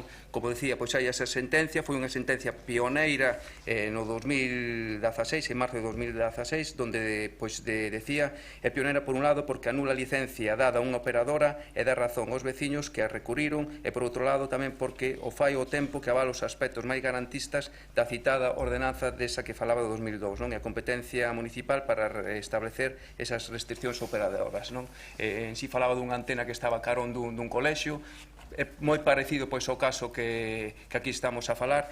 Pensamos que é o momento de que o goberno faga neste caso de mediador co operadora e poñer xa en riba da mesa o xeito para intentar cambiar xa canto antes esta antena. O noso voto obviamente vai ser favorable. Gracias, Gonzalo. Teresa. Bueno, nuestro voto también va a ser favorable. Yo no soy tan optimista como Gonzalo. La verdad es que después de que la llamada de los vecinos del Castelleiriño me dediqué un poco a revisar el tema de la normativa. No sé si sabéis que nosotros tenemos de nuestra ordenanza anulados varios artículos, y precisamente los tenemos anulados porque nuestros artículos iban en contra de la liberación. Pero bueno, el año pasado, en el 2014 hubo una nueva ley, la Ley 9/2014 de telecomunicaciones, y la verdad es que me molesté en leerla para ver encontrar en qué cosas nos podíamos apoyar para intervenir de algún modo, porque desde luego ir más allá de las competencias no sirve de nada, porque luego vienen las sentencias que anulan nuestras eso. Y sí que encontré que hay algunas formas de intervención. Concretamente, el artículo 34.3 dice que las administraciones públicas, un poco en la línea del segundo apartado que propone la moción, las administraciones públicas contribuirán a garantizar y hacer real una oferta suficiente de lugares y espacios físicos en los que los operadores decidan ubicar las infraestructuras, identificando dichos lugares y espacios físicos en los que se pueda cumplir el doble objetivo de dar el servicio y de obtener un despliegue adecuado desde el punto de vista territorial. Entonces, lo que yo creo que sí que puede hacer el Concello y debe hacer es estudiar el territorio y ofrecer unos espacios que sean los que nosotros consideremos más adecuados, porque si no lo hacemos así, las operadoras van a poner las antenas donde ellos les parezca y tenemos bastante pocas competencias para actuar. Entonces nos parece adecuada la moción, nos parece oportuna y junto con esto creemos que es el momento también de revisar la ordenanza, de tal forma que intentemos hacer la ordenanza más restrictiva dentro del margen de la ley. Y a su vez, sobre todo, es importante que planteemos unos espacios que, digamos, que sean de interés municipal y no ir detrás de las compañías. Entonces, nos parece adecuada la moción y la vamos a apoyar. Muchas gracias, Teresa. Xan, na tua quenda. Boas tardes. Igual que os meus compañeiros, son só dos veciños e veciñas afectados cos que efectivamente mantiven a xuntanza. Onte pola tarde, eu quixera contextualizar un pouco este debate facendo un breve percorrido pola vida e historia desta antena. porque leva ali instalada desde o 17 de abril, presentou o 17 de abril do ano 1997 unha licencia de obra menor para unha estación base de conformidade co proxecto que axuntaba a Airtel Móvil S.A. Tuvo o informe técnico favorable, etcétera, etcétera, e quedou instalada. Con data de 28 de novembro de 2011 hai un informe baseado nunha denuncia que revisou a Policía Urbanística por esa antena de telefonía móvil na travesía do Restollal número 8, no que di que non consta licencia de apertura para uso ni licencia de obra para instalación. Estando daquela en vigor a ordenanza municipal reguladora das condicións urbanísticas para instalación e funcionamento de elementos de equipos utilizados na prestación de servicios de radiocomunicación do Concello de Santiago, se emite un informe no que conclúe que a súa instalación non é legalizable, o informe do 25 de xaneiro de 2012, porque, según este informe, alude que a instalación debe situarse de forma que na medida do posible non se impida a súa visión dende a vía pública, que excepcionalmente as antenas poderán apoiarse sobre as cumieiras das cubertas e sobre os vértices superiores ou puntos de couración de torreóns e de calquera outro elemento prominente da cuberta, sempre que a instalación pretendida se integre satisfactoriamente no conxunto e as antenas resulten armónicas co remate de edificación, o cal non era caso, según o informe, e que en edificios de menos de 10 metros de altura non se permite a instalación de estacións base de telefonía móvil. Ben, con data 5 de xullo de 2012 emítese un decreto que se ordena a Vodafone España que no prazo de 48 proceda a suspender o uso das antenas, xa que non consta licencia municipal, incoándose un expediente de reposición da legalidade e outorgándolle un prazo de días de audiencia para presentar alegacións.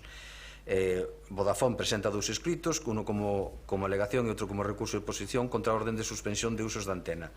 En ambos, atende as súas explicacións, tramítase expediente con traslados interesados e personados no mesmo, e emítese un informe xurídico no 18 de decembro de 2013 no que se propón rexeitar o recurso de reposición, xa que si ben recoñece que a instalación ten licencia de obra, enténdese que carece de licencia de actividade. Sen embargo, por terse excedido na tramitación do plazo legalmente previsto a efecto, propónse tamén a declaración de caducidade do procedemento e reiníciase un novo procedemento que comeza o 22 de xaneiro de 2014. Vodafone volve a recurrir, constan no expediente que hai varias denuncias de interesados en contra da instalación da antena, e 18 de setembro de 2014 decreto que volve a rexeitar as alegacións formuladas por Vodafone España e se lle concede un prazo de 3 meses para legalizar a actividade. Seguindo o procedemento, o 30 de decembro de 2014 presenta a comunicación previa de instalación radioeléctricas que é informada no 26 de maio de 2015 polo arquitecto municipal, que se limita a comprobar se o uso solicitado é compatible co planeamento e se a documentación presentada se atopa completa de conformidade ao novo marco legal para as comunicacións previas. Porén, e dado que se atopaba pendente de resolver o expediente de reposición da legalidade, solicitouse informe á arquitecta municipal para que informara, valga a redundancia, se o proxecto se axustaba a normativa en vigor ou se o executado se corresponde co autorizado. 15 de marzo de 2017, a arquitecta municipal emite dito informe no que conclúe que o proxecto presentado se axusta a normativa de aplicación, que a comunicación previa ten a integridade documental requerida nos termos legalmente establecidos e que o executado en canto a obra civil acomódase ao proxecto presentado. Este informe, que obra tamén no expediente de disciplina, vén de supoñer o arquivo do mesmo. Conclusión. Neste intre, a estación de telefonía móvil atópase con licencia, tanto de obra como de actividade. Ademais, o executado axústase ao licenciado segundo consta nos informes. Polo tanto, é legal, de acordo co principio de que as licencias son altos regrados, recollidos en todas as leis urbanísticas ao longo do tempo. Nos, como administración, temos obriga de respetar a instalación da telefonía móvil mentre se axusta as licencias otorgadas. Tamén como objetivo, a obriga de otorgar os tais licencias ou aumentar a eficacia da comunicación previo. Abondando nisto, quero lembrar tamén, como de seguro lembran o BNG e o PSOE, xa que eran goberno nese intre, e o Partido Popular, que era oposición, o Pleno da Corporación do día 30 de marzo de 2006 aprobou unha ordenanza municipal para a instalación e funcionamento de elementos e equipos de radiocomunicación no Concello de Santiago de Compostela, que estableceu unha serie de limitacións coas que debo dicir que concordaba totalmente. lamentablemente, 3 sentencias do Tribunal Superior de Xustiza de Galicia, emitidos no ano 2009, tras 3 denuncias presentadas respectivamente por Telefónica, Vodafone e Retevisión, anularon estas limitacións.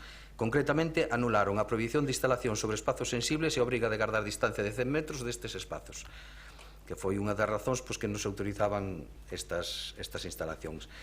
A obriga de que as estacións bases situadas na coberta dos edificios gardasen un retranqueo mínimo de 30 metros ao perímetro do edificio e 60 metros respecto a calquera edificio existente con ocupación habitual, por encima dun plano horizontal situado a 6 metros por baixo delas. Ese artigo tamén se anulou. A obriga de que as mástiles e estruturas apoiadas no terreo deben de gastar unha distancia mínima de 15 metros aos lindeiros da parcela e prohibir instalalas a menos de 100 metros de calquera vivenda ou edificio tamén anularon os tribunais. E outros elementos menores. Esa é a realidade xurídica ou legal actual dese emisor. Ben, diante desta situación, ante a alarma vecinal que chegou e previa a xuntarnos cos veciños, convocamos ao responsable de rede da zona 6, que inclúe Galicia e Castela León de Vodafone, para trasladarlle esta problemática e a petición do Concello de reubicar a antena, propoñéndolle, ademais, para animalos a cambiar esa antena, a que traballáramos nun plano, como ben dixo Teresa, de reubicación do conxunto das antenas que permitira sacalas dos sitios problemáticos, pero a súa vez que permitan que cumplan a súa función. Vamos. Que podo dicir? Amosáronse receptivos. Eso que quere dicir? Pois sabremos co paso do tempo se esa receptividade podemos concretalos. Esa é a realidade e o marco legal que nos movemos. Por suposto, a veciñanza conta con total respaldo do Concello. Así o transmitimos onte e seguiremos traballando a REA para tratar de solucionar este problema e traballando cas distintas empresas de telefonía móvil para convencelos de que deban trasladar a súa antena, porque actualmente, a día de hoxe, non hai xeito legal de obrigalos. Exploraremos outras posibilidades, están os servicios xurídicos tamén repasando este asunto, a ver se hai algunha vía pola que podamos entrar a este tema, pero na actualidade, insisto, e tal, así o dixen os veciños, non hai forma de que o Concello lle diga agora, sin cumprir a legalidade vixente, de que ten que retirar a antena. O noso traballo vai ter que ser de presión política e de convencemento a esa empresa que se adapte ás legítimas exigencias da veciñanza. Grazas. Rubén. Sí, dúas cousas brevemente. A primeira, tal e como comentei na primeira quenda e como tamén volveu a comentar Teresa, eu creo que o primeiro acordo que deberíamos sacar deste pleno é o compromiso firme de porse a traballar nese mapeado, que a futuro pode dar máis seguridade xurídica e, desde logo, se hai unha operadora que instala unha antena e está fora dos sitios que ten determinado o Concello, eu creo que a hora de batallar non vai a ser o mismo que na situación que estamos neste momento. Eso por unha banda.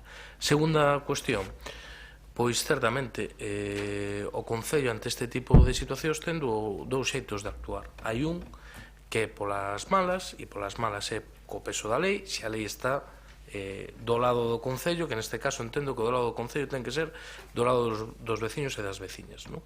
Eu creo que iso hai que exploralo ata o final, que hai que mirar ben xurídicamente se hai o máis mínimo resquicio de poder obrigar a operadora a sair dali e de buscar outra ubicación, e no caso de que eso non fose posible, pero despois de exploralo a serio, en profundidade, con estudios xurídicos ao respecto, o Concello ten outras ferramentas que non son menos válidas, ni menos útiles, ni menos eficaces que as estrictamente xurídicas. Eu creo que o Concello ten elementos sobrados de persuasión ante unha operadora como esta para convencela de que o mellor para a operadora e o mellor para o Concello e o mellor para a relación presente e futura entre o Concello e a operadora é buscar outra ubicación. Que ninguén lle está pedindo a esa operadora que perda a cuota de mercado, que ninguén lle está pedindo a operadora que asuma un sobrecusto desproporcionado, o que se está pedindo é que hai uns veciños que están preocupados, que hai outras ubicacións posibles e que, por favor, se modifique a ubicación desa antena. Gracias, Rubén. Gonzalo? A coincidir plenamente co que di Rubén, non? Máis que nada porque haxe ese compromiso firme por parte do goberno de esgotar todas as vías de diálogo, neste caso ca operadora, e que realmente ese compromiso sexa firme, non? Que realmente aquí o que hai que defender son estes casi preto de 400 veciños e veciñas que levan moito tempo e independencia desa cronoloxía que non dixo Xanduro, que aquí seguramente nos equivocamos os gobernos anteriores, entón, pero a partir de agora o que temos que tentar é dar unha solución estes veciños, non? Nada máis, moitas gracias. Gracias, Teresa. A mí me parece que de todas formas el Concello en este caso concreto no ha sido muy leal con los vecinos. Nosotros cuando se hizo la modificación, que era una modificación, y los vecinos llamaron al Concello, primero les dijeron que iba a venir la policía urbanística y después les dijo que todo estaba arreglado y no iba. Bueno, creo que eso es lo que yo entendí. Nosotros el día 13 de marzo hicimos una solicitud de información por escrito, la metimos por registro. Bueno, entró el 15 de marzo. Y cuando, tardaron lo suyo, el lunes volvimos a preguntar y el martes pudimos acceder al expediente y ayer nos dieron copias. Y nosotros vemos que la inspección, o sea, esto es una comunicación previa, la antena estaba colocada por comunicación previa, pero la inspección de la comunicación previa es del 17 de marzo. Es decir, es posterior a que nosotros hubiéramos hecho la petición del informe del expediente. Yo no digo que cambie algo, porque la inspección resulta, o sea, el inspector verá lo que tiene que ver y da igual que lo vea antes o después. Pero sí que es cierto que esa inspección se ha hecho con posterioridad a que ya los vecinos hubieran hecho hubieran empezado su proceso. Entonces, a mí me parece que aquí ha habido cierta falta de lealtad con los vecinos. No, igual el resultado era el mismo, pero igual se le podía haber explicado cómo estaba y en qué momento estaba el proceso. Y yo creo que no. Y también un poco falta de lealtad con nosotros, porque igual que ellos, pues no me parece razonable tardar en un mes, ¿no? Pero bueno, independientemente que igual, no quiero decir con esto que el resultado fuera a ser diferente, probablemente sería el mismo, pero me parece que se podía haber actuado con más lealtad, nada más. Gracias, Teresa. Xan? Hombre, aquí falar de lealdade, non sei hasta que punto se pode falar de lealdade aos veciños, cando xa o dixen antes, no que son as inspeccións non son ordes que se den directamente, son partes de procesos administrativos ordinarios. O técnico que inspecciona e quen determina a legalidade non a determina o concelleiro. Así se lle traslada aos veciños, así se lles dixo tamén, e neste caso coincidimos plenamente co que di o BNG e máis o PSOE, que o noso lugar é estar a carón dos veciños, pero aquí aproveito pleno para dar unha explicación de clara cal é a situación legal desta antena. Por suposto que imos presionar con todas as ferramentas que teñamos na nosa man. Evidentemente o noso voto é totalmente favorable a esta moción, pero insisto, os concellos están bastante atados de man legalmente para intervir en este tipo de actuacións. Sí, señor Agustín, efectivamente, están bastante... Pois os resentimentos anteriores va a haber que cuidalos en outro lado. En definitiva, apoiamos a moción e seguiremos traballando para tentarlle dar solución a este asunto. Moitas gracias. Entendo que por unanimidade aprobase a moción do BNG, señor secretario. Pois, moi ben, por unanimidade.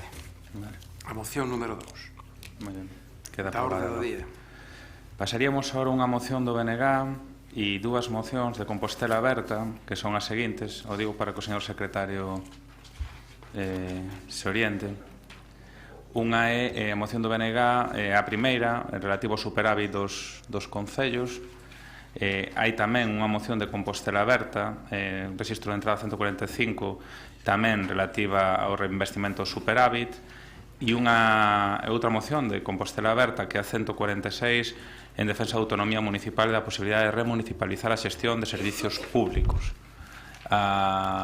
O que se acordou en xunta de portavoces foi tratar nunha única quenda as tres mocións, tanto as que teñen que ver co superávit, como a que ten que ver coa remunicipalización dos servicios públicos e as disposicións adicionais.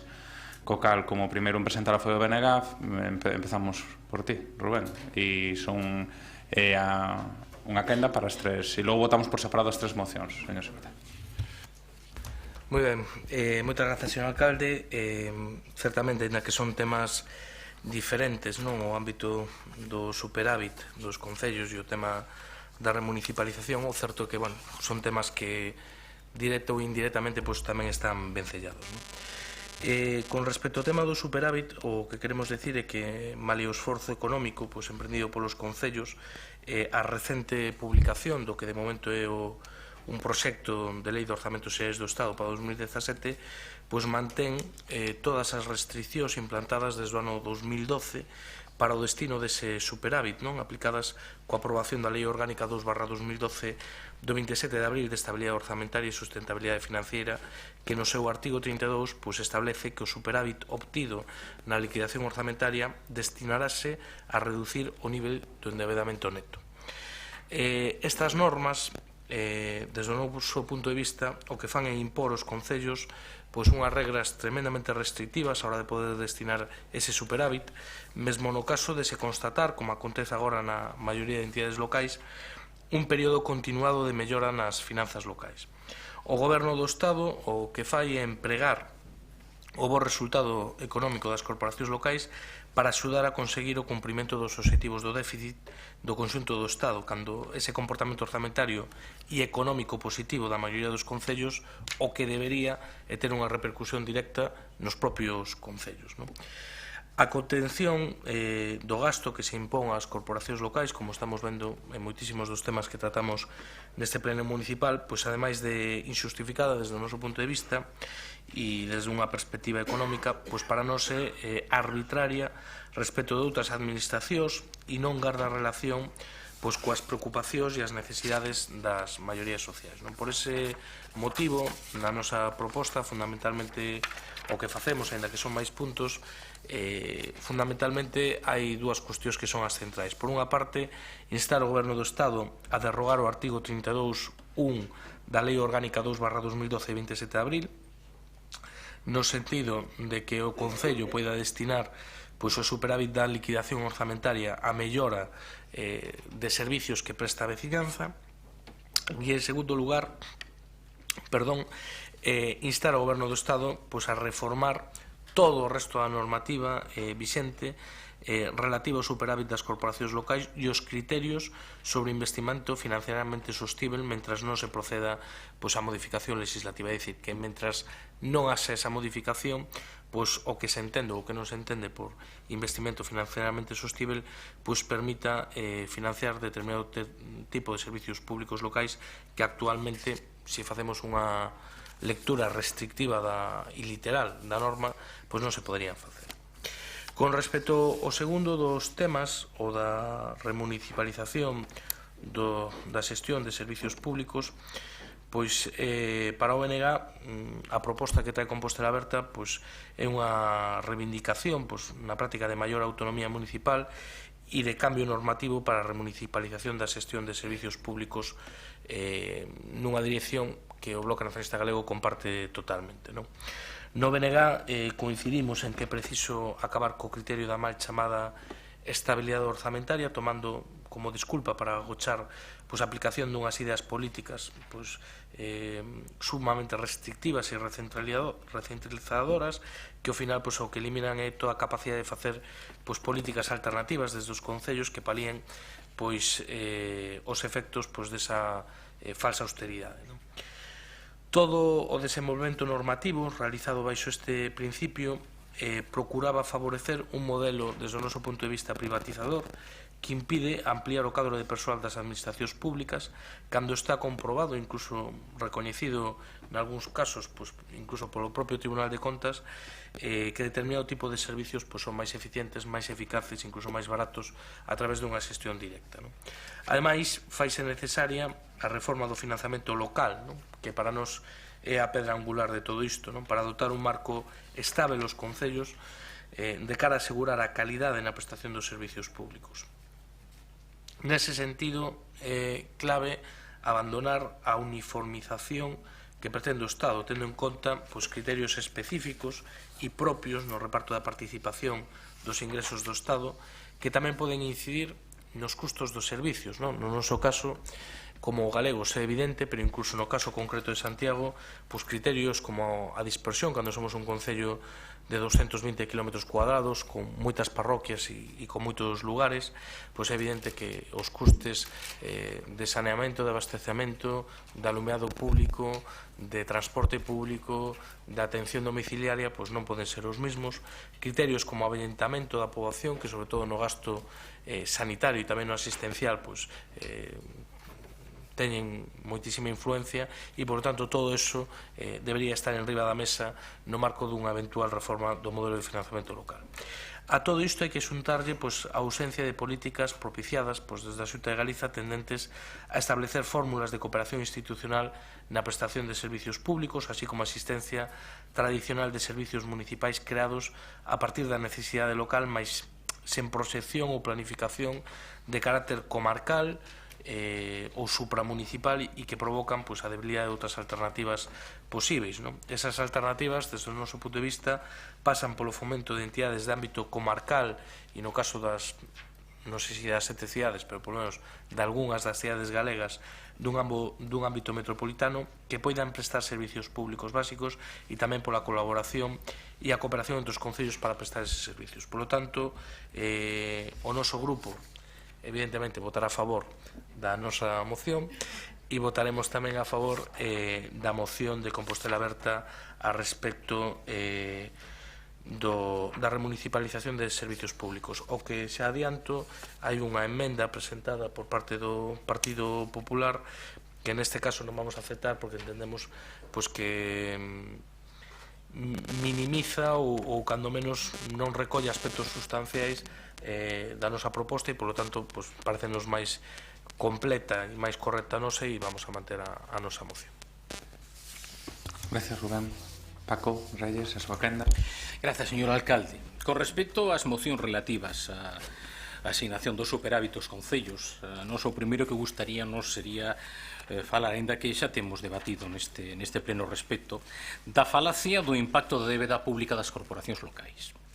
Cando nos primeiros 5 anos da crisis, datos publicados dende o 2008-2012, o déficit público total foi do 9% do PIB, o déficit agregado das entidades locais foi do 0,5% do PIB. No período de expansión, a fase de 95-2007, a débeda do sector público era de 55,1% do PIB.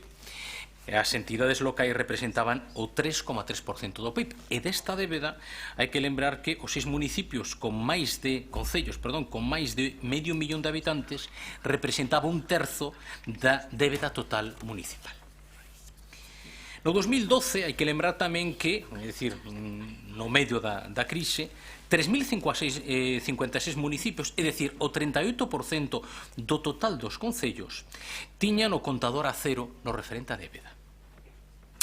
No 2015, fronte a un incremento do déficit sobre o PIB das comunidades autónomas, do 1,6%, da Seguridade Social, 1,04%, da Administración Central, o 2,7%, as corporacións locais presentaron un superávit, que efectivamente, como moi ben dixo o voceiro do BNG, compensaron parcialmente as desviacións das comunidades autónomas e da Seguridade Social. Por lo tanto, se emprega o bo facer das entidades locais para cubrir os déficits das comunidades autónomas da Seguridade Social fundamentalmente. No 2016 a débeda do Estado representaba o 73,2% do PIB, as comunidades autónomas o 24,8%, as entidades locais o 3,2%. Por lo tanto, non é un problema da débeda pública, nin o déficit, nin a débeda pública das entidades locais. Nin o é, nin o foi no pasado. Eso é o primeiro. Todo isto se justifica, entre outras cosas, porque, dende sempre, baseado fundamentalmente no texto refundido da Lei de Facendas Locais, existe un control do déficit e da débeda pública importante sobre a administración local, de sempre. Particularmente no que fai referencia ao destino exclusivo das operacións de crédito a longo prazo, límites ás operacións de crédito concertadas pola alcaldía a largo e a curto prazo, porque en función dos ingresos ordinarios e dos ingresos correntes liquidados se superan determinados umbrais, entón se precisa aprobación do pleno, o que se chamou no seu momento o control da liquidez, os límites dos usos da débeda pública a corto prazo, un detallado réxime de autorizacións para créditos a longo prazo en determinados casos. Por lo tanto, sempre existiu un control sobre o déficit e a débeda pública das entidades locais. Pero, a pesares diso, chega o artigo 32 da Lei Orgánica 2/2012 de 27 de abril, a famosa de estabilidade orzamentaria e sostenibilidade financeira, Lei Montoro, a que temos que engadir a disposición adicional sexta da aplicación do artículo 32 ás entidades locais. Particularmente, efectivamente, limita o destino do superávit orzamentario, como dixo xa o voceiro do Bloque Nacionalista Galego, por lo tanto non vou a insistir nese plantexamento. O que sí é curioso, alo menos para nós, é que o superávit das entidades locais non se pode adicar o que serían, por exemplo, gastos correntes declarados necesarios e urxentes, mentres que a Lei de Facendas Locais, no seu artigo 177.5, permite que incluso a débeda a largo, as operacións de crédito a largo, se podan empregar para estes gastos correntes declarados necesarios e urxentes. E o superávit non se pode adicar para iso. Cales son as consecuencias deste plantexamento? Obviamente, pois un efecto perverso. É dicir, se dispoñen de recursos públicos, un superávit, pero non se poden realizar investimentos reais que poderían beneficiar aos veciños, porque teñen que facerse de maneira moi limitada. Non se poden introducir melloras na prestación do servizo, tendentes, por exemplo, a recuperar a xestión directa. E, por lo tanto, insisto, o que non aceptamos, ou non é fácil de aceptar, é que non podas financiar gastos correntes declarados necesarios e urxentes cando a Lei de Facendas Locais o permite facer incluso con créditos a longo prazo. Por lo tanto, nese sentido, o noso voto vai ser favorable ás mocións tanto do BNG como de Compostela Aberta relativa á superación destas limitacións do artigo 32 da Lei Montoro para a aplicación ou asignación do superávit. Con respecto a problema de autonomía da administración local, nos pensamos que o que existe é unha raíz do problema. A raíz do problema é o Real Decreto Lei do 20/2011 de medidas urxentes en materia orzamentaria, tributaria e financeira para a corrección do déficit público.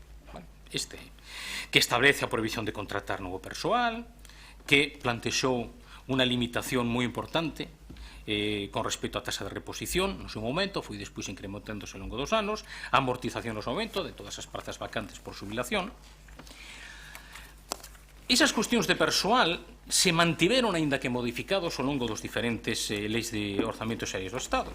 Por exemplo, a Lei de Presupostos de Orzamentos Xerais do Estado 2016, no artigo 20, fala clarísimamente que a oferta de emprego público ou outro instrumento similar de xestión da provisión de necesidade de persoal, no número 2, di que durante o 2016 non se procederá á contratación de persoal temporal, nin o nomeamento de persoal estatutario temporal ou de funcionarios interinos, salvo en casos excepcionales para cubrir necesidades urxentes e inaplazables que se restringirán aos sectores, funcións e categorías profesionais que se consideren prioritarios ou que afectan ao funcionamento de servizos públicos esenciais. Ademais, é claro que os tres requisitos teñen que concurrir de maneira conxunta. A posición mantida polos tribunais, como probablemente non podía ser de outra maneira, é que a oferta de emprego público se ten que adecuar ás limitacións da legislación orzamentaria básica. Un exemplo é a sentenza do Tribunal Supremo 5039/2015 de 2 de decembro. Que o que está acontecendo, efectivamente, tanto por unha banda ca Lei 20/2011 como por outra banda a súa aplicación nas diferentes leis de orzamentos xerais do Estado? Pois que claramente está afectando a garantía institucional de autonomía local, que é unha garantía claramente constitucional. Refírome fundamentalmente pois á sentenza do Tribunal Constitucional 4/1981 e subseguintes. Primeiro, pois nos entendemos que afecta a esa preservación da institución en termos reconocibles, por exemplo. Nos entendemos que afecta claramente unha introducción da tutela de outras administracións públicas por razóns de oportunidade, situando a administración local en unha posición de subordinación ou de dependencia cuasi xerárquica do Estado ou de outras entidades territoriais. E clarísimamente nos pensamos que afecta o dereito a autonomía financeira como garantía da suficiencia dos recursos económicos e a capacidade e a autonomía do gasto. Por lo tanto, o certo é que, como a base de todo isto é o Real Decreto Lei 20/2011, eu penso que estaríamos diante precisamente da posibilidade de promoción dun conflito en defensa da autonomía local. Ese é o noso pensamento. Por lo tanto, nos entendemos que non debemos limitar esta cuestión soamente ao que é a disposición adicional, concretamente o 2017, senón que afecta a raíz do problema, que é o decreto lei do 2011, e, por lo tanto, as subseguintes propostas. Por iso nos plantexábamos unha emenda que non soamente se limito deste ano, senón que recolla a raíz do problema que para nós é o Real Decreto Lei 20/2011. Moitas grazas. Gracias, Paco. Manuel. Sí, alcalde, concelleiros, concelleiras, como esta vamos tratar aquí conxuntamente tres mocións, vou diferenciar claramente por un lado que é o tema do superávit e por outro lado que é o tema da disposición adicional 27ª. No tocante ao superávit, a verdade é que partimos dun feito no que eu creo que todo o mundo está de acordo, que é o de poder empregar o que sería o superávit que xeran os concellos, sobre todo en comparación co Estado e en comparación cas comunidades autónomas. Ora ben, cando un examina o que son as mocións presentadas, nos temos que introducir matices, porque a moción do BNG, como xa manifestou Rubén, vai moito máis aló do que nos presentamos na nosa emenda, é dicir, pide que se elimine calquer tipo de requisito. Os requisitos establecidos actualmente para poder levar a cabo o que sería o emprego do superávit, así, a grandes rasgos, por un lado serían o tema de que primeiro se destine, cando existe este superávit, o pago daquelas facturas que están pendentes de aplicar ao orzamento. É dicir, o que antes eran as facturas do caixón. Non tería sentido para nós, por exemplo, que se pudera empregar o superávit en xerar gastos para o Concello sin previamente pagar aqueles as que se lle debe con anterioridade. Outro requisito que se pide tamén é que se cumpra co período medio de pago. É que, se un Concello é incapaz de pagar en tempo e forma aos seus provedores, carece de todo tipo de sentido que siga xerando débedas con eses provedores. Outro aspecto fundamental tamén o tema da débeda dos bancos. Sí que estaríamos a favor de modificar este aspecto relativo a que o superávit teña que destinarse a pagar a débeda dos bancos, pero tamén con matices. Porque aquí falouse da débeda dos concellos con relación ao PIB, pero hai que falar da débeda dos concellos en relación cos seus ingresos correntes. E a última cantidade publicada era que se debían a débeda viva eran de 29.000 millóns. Entón, non é o mismo un concello que ten un volumen de endebedamento do 30% que un que teña do 70%.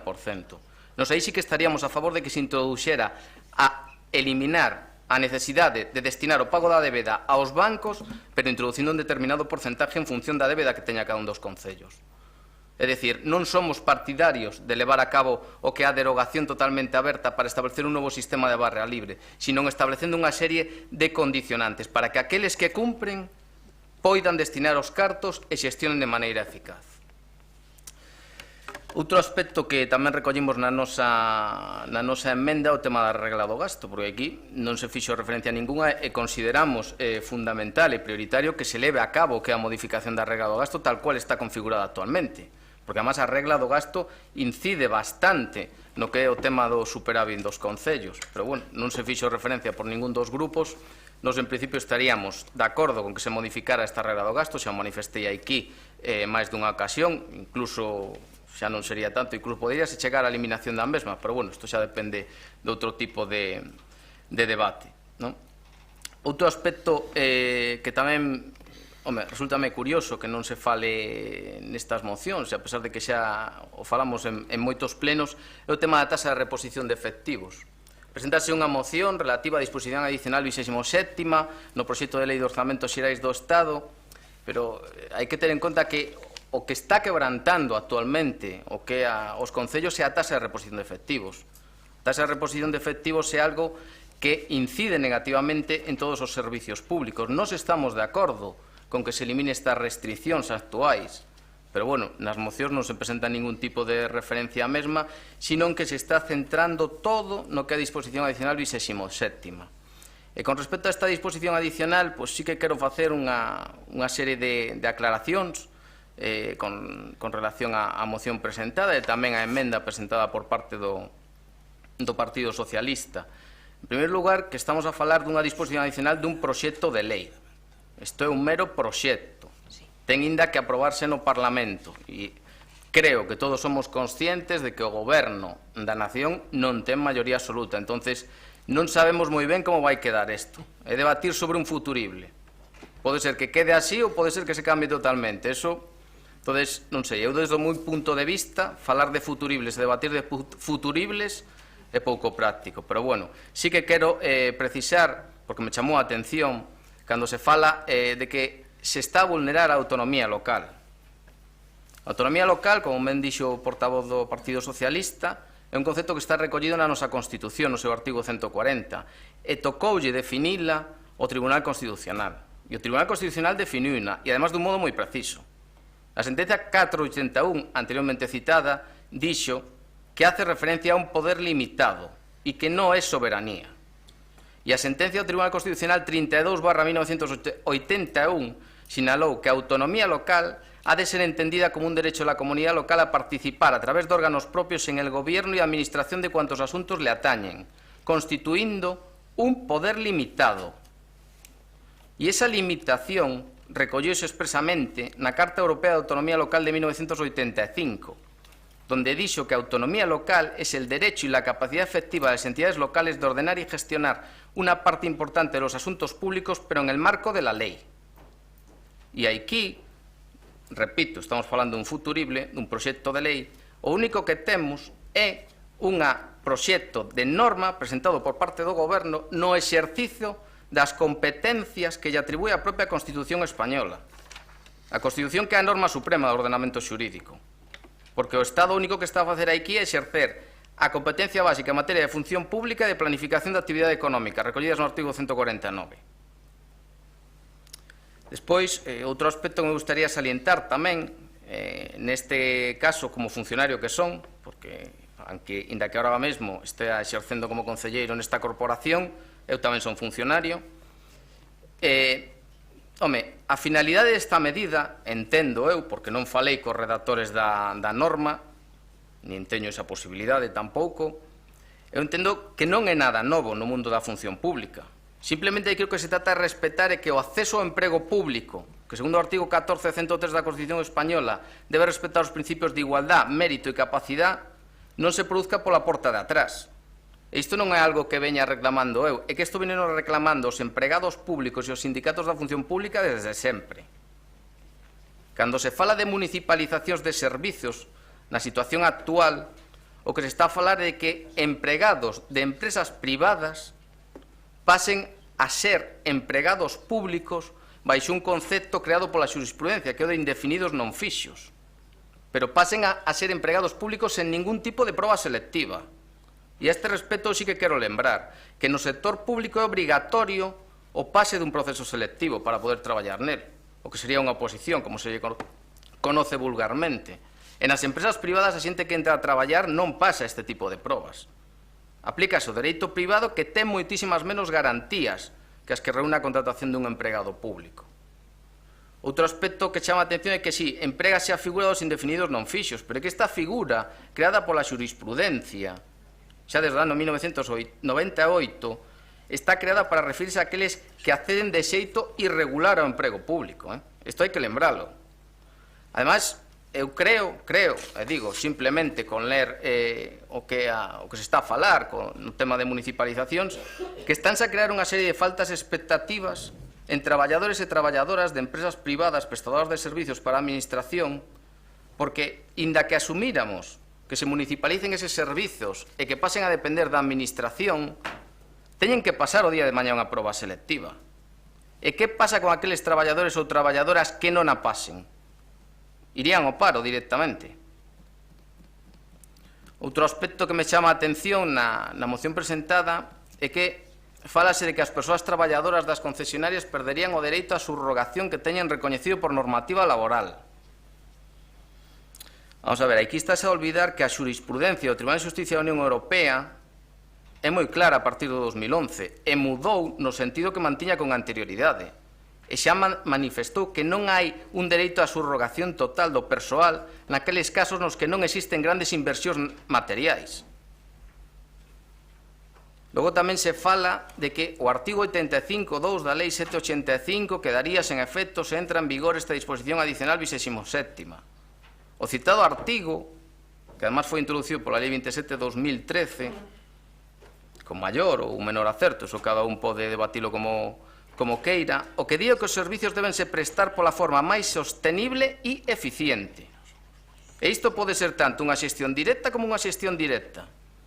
Pero é que o que se recolle nesta lei de orzamentos, repito, desde o meu punto de vista e cunha lectura da mesma, é totalmente coherente cunha xestión directa, porque desde hai anos, e a este respecto remítome á orde AP 537-2012, esta xa recollía como medida para aforro de gastos para as administracións públicas aqueles aforros que proveñan de contratos externalizados que, considerando su objeto, puedan ser prestados por el personal municipal actual. O legislador, cando fixo referencia á xestión directa, estáse a referir a que resulte máis sostible co persoal que xa ten en plantilla a administración.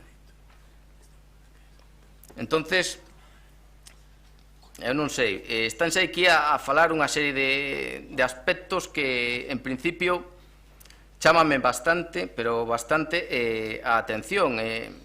O debate da municipalización é algo que virá a este pleno, imagínome que pronto, e do que se falará largo e tendido sobre ese tema. Entonces, eu aí non vou entrar porque é algo que se debatirá con posterioridade, pero sí que quero poñer de manifesto con relación a estas iniciativas de municipalizacións. Eu xa dixen que faltaba previsión a veces no que era o goberno actual, pero eu creo que este tipo de expectativas na cidadanía están a xerar moitas dúbidas. E se fago referencia aos concellos de A Coruña e de Santiago, que son os que están a levar a bandeira en Galicia no tema das municipalizacións, salvo que me equivoque, home, como cidadán xeraríame moitas dúbidas que se fale por parte destes equipos de goberno de municipalizacións cando non son capaces de pagar os seus provedores. O Concello da Coruña no mes de xaneiro pagou 2,5 millóns aos seus provedores, pero deixou pendentes de pago 11,8 millóns. Vai rematando, Manuel, cando poidas. Quero dicir, acabou aí 2 minutos, O primeiro aviso é con generosidade. Entonces, é algo que, home, se non son capaces de xestionar o que xa teñen o básico, o pago aos seus provedores, ou de executar os orzamentos, ou de levar a cabo os seus proxectos estrela. O Concello da Coruña, no tema da renda social, non foi capaz de executar no 2016 ningún euro, igual co de Santiago. O de ter unha planificación. Lembro que o Concello da Coruña en decembro tiña en caixa 29 millóns e deixou 17 millóns como pendentes de pago. Eu, sinceramente, dubido moito que se poida levar a cabo este tema. E o que si solicito é que non se creen falsas expectativas na xente. Gracias, Manuel.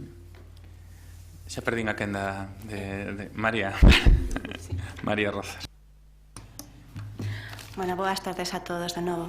Adianto que votaremos a favor da moción do Bloque Nacionalista Galego.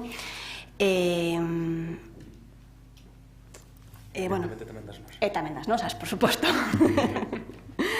Non, estaba pensando nas emendas presentadas, que hai unha emenda presentada á moción do superávit municipal por parte do Partido Popular, que non aceptaremos porque entendemos que non vai ao concreto e que nos parece que a nosa resolución é bastante máis concreta e sobre todo que dá unha solución pois máis a curto plazo, non? E despois explicarei no máis na miña intervención. Tamén hai unha emenda, quero recordar, que do Partido Socialista a moción de remunicipalización.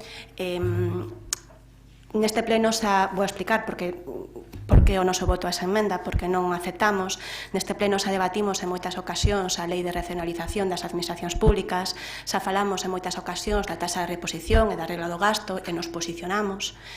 A moción presentada neste momento por Compostela Aberta, que fala da disposición adicional nos orzamentos, é en concreto por eso, para instar para que sala un acordo desta corporación para que haxa un posicionamento e para que teñan en conta nos grupos no Congreso de Deputados. Por lo tanto, queremos manter os nosos acordos que falaban dun tema en concreto que era esa disposición adicional no proxecto de orzamentos. Agora vou a realizar a intervención que que tiña planteada inicialmente para a moción de superávit municipal.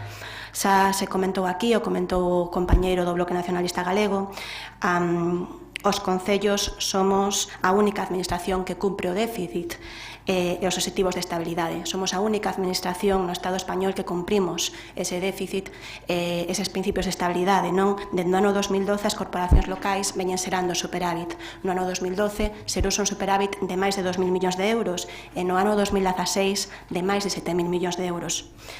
Mais as restriccións impostas impiden que a cidadanía dos nosos municipios vese a mellora da súa calidade de vida, a pesar de que os seus concellos teñen superávit e teñen as arcas municipais cheas de millóns de euros.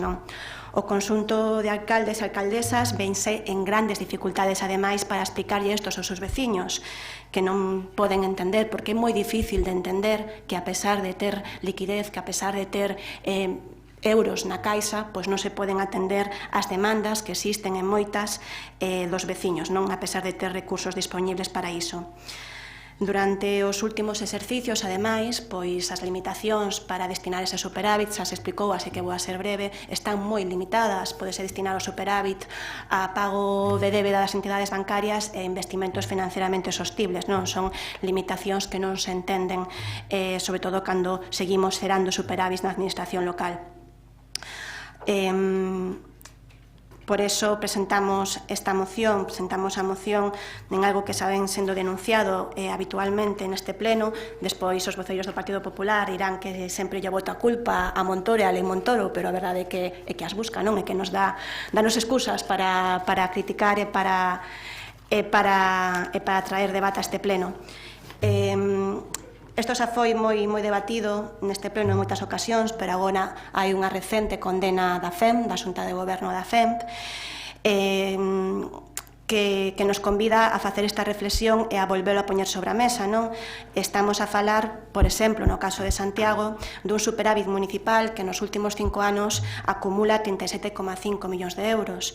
E para poñer exemplos, porque 37,5 millóns de euros pode quedar un dato moi xenérico, pero para facernos unha idea de que podíamos facer con 37,5 millóns de euros, é a cantidade que nos permitiría a reposición de vías públicas de todo o concello durante todo o período, a dotación de abastecemento de auga a metade das parroquias do rural que carecen actualmente deste servicio, a subvención ao transporte urbano durante 5 anos, ou unha renda de inclusión social equivalente a salario mínimo para 1.000 persoas, ou a creación de postos de traballo, de centenares de postos de traballo no Concello de Santiago.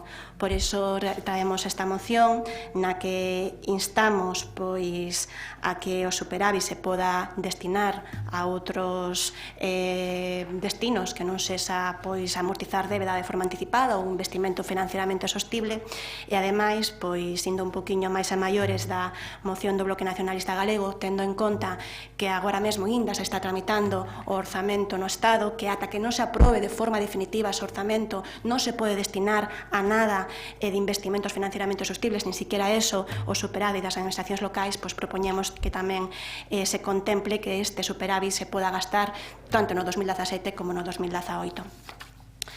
En relación á moción de remunicipalización, enlazando coa intervención anterior, se xa foran poucas as trabas, presentouse ese proxecto de orzamentos de Estado. O voceiro do Partido Popular decía que non entendía por que debatimos do futuro. Non debatimos do futuro, estáse a debatir ou vaise debatir no Congreso, e o que queremos é posicionarnos desde un principio. Queremos que a xente teña claro que hai o noso posicionamento como Concello, como Administración local, ante unha proposta a través da Lei de Orzamentos do Estado que ataca claramente a autonomía local, ataca claramente, falábase da Constitución. O artigo 142 da Constitución é moi claro, di as facendas locais deberán dispoñer dos medios suficientes para o desenvolvemento das súas funcións que a lei atribúe ás corporacións respectivas. Se non hai contratacións de persoal, se non se pode destinar o superávit a máis cousas que amortizar débeda, se aínda por riba de todas as trabas que xa tiñamos temos unha nova inclusión e un novo ataque á autonomía local metendo unha disposición nos orzamentos que impiden que a única vía que había para remunicipalizar que é a través de empresas públicas, pois tampouco é posible, que máis ataque hai a autonomía local, non temos os medios suficientes para facer as nosas funcións, é evidente, non? Esta disposición nega a posibilidade de incorporar como empregados públicos as persoas traballadoras en empresas contratistas. E decía o voceiro do Partido Popular que o que se intentaba era unha entrada pola porta de atrás na administración pública.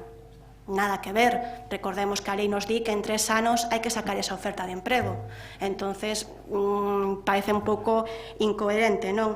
Esa proposta. Dicía o voceiro do Partido Popular que non entendía porque estaba a opción de que se fixera o servicio a través do persoal municipal actual. Se temos un 15, un 20% de persoal municipal menos que fai 5 anos, como vamos a asumir un novo servizo se non nos permiten contratar persoal? Nin subrogar, nin contratar persoal a través da tasa de reposición. Eu creo que ademais non dá lugar xa ao debate de que os procesos de remunicipalización e que a xestión de servizos públicos é mellor e máis eficiente desde o público. Ese debate está máis que superado a través dos estudos, de diferentes estudos, do Tribunal de Contas, a través da experiencia de outros concellos e non só españois. Recordemos que este é un proceso que ven de fai anos a nivel europeo, con a remunicipalización que empezou aproximadamente fai unha década. Moitísimos concellos de Francia remunicipalizaron a auga, que é o paradigma das remunicipalizacións. Berlín, Nápoles, Montpellier. Creo que hai máis que casos evidentes, non? E temos casos máis cercanos, sen necesidade de irnos a Europa. Temos o caso do Concello de Teo, que aforrou no seu primeiro ano de xestión directa da auga 200.000 euros, non? O Tribunal de Contas así o informou, ademais, que puso de relevo que moitos servizos son máis eficientes cando se xestionan a través dos propios medios municipais. Con esta disposición adicional, Montoro, Rajoy ou o Partido Popular, quen queiramos, pois pretende obrigarnos aos concellos a que entreguemos os servizos públicos a concesionarias, a que non teñamos a posibilidade de decidir cal é a forma máis eficiente de xestionar os nosos servizos, non? Os concellos temos que asumir funcións, pero non temos persoal para facelo, nin podemos utilizar recursos económicos, nin podemos contratar persoal, polo cal non queda máis remedio que externalizar servizos, non? Decía o voceiro do Partido Popular que ve certa falta de previsión nas mareas actuais municipalistas a hora de remunicipalizar. É unha mágoa que non se lle pidira esa previsión cando era o momento de externalizar e se externalizaran sen ningún tipo de previsión, nin estudio económico, nin poñer os ollos nos veciños en que tiveramos un servizo ben xestionado de forma eficiente. Xa vou rematando, que se me está acabando o tempo. Simplemente para resumir, o único que queremos é que os concellos teñan a capacidade de decidir se queren prestar os servizos por eles mesmos, que teñan a capacidade de decidir dentro dos datos que demostran cal é o máis eficiente o servizo. A disposición adicional 27 non só atenta contra a autonomía local, senón que tamén atenta contra o dereito dos traballadores e traballadoras, o dereito a continuar no seu posto de traballo, porque hai un dereito de subrogación que está dentro do Estatuto de Traballadores, o dereito que teñen para continuar o seu posto de traballo de forma independente a quen sexa o seu empresario, non? Por iso presentamos esta emenda, esta moción, porque consideramos que é un ataque máis á autonomía local, un recorte dos dereitos laborais dos traballadores e un posicionamento a favor das empresas privadas en contra dos servizos públicos. E por iso lle pedimos a esta corporación o seu apoio para que no Congreso dos Deputados teñan en conta o noso posicionamento á hora de debatir a Lei dos Orzamentos do Estado. Gracias, María. Rubén. Sí. Moitas grazas, señor alcalde. Eu moi brevemente, non? Porque aínda que aquí o compañeiro Manuel non lle vin eu demasiada convicción na capacidade do señor Rajoy en sacar adiante os orzamentos do Estado, eu son bastante máis pesimista, creo que sí que os vai sacar, e en calquera caso, polo menos a patita xa está por debaixo da porta, non? E nesa patita, o que se ve unha intencionalidade clara, lexítima, pero clara, de se había algún resquicio e algunha vía alternativa por onde explorar a asunción directa de algúns servicios actualmente externalizados, pois cortala tallantemente, non? Entón, nese sentido, pois eu creo que esta moción se podría calificar como preventiva, pero non por preventiva está menos xustificada, non? En calquera caso, tamén o que facía o compañeiro, en grande medida, é adiantar un debate que tenemos en breve, non? E, polo tanto, eu resérvome para ese día de autos. En calquera caso, xa saca algo de proveito e é a contundencia coa que a concelleira dixo que as prazas hai que sacalas nun prazo máximo de 3 anos, non?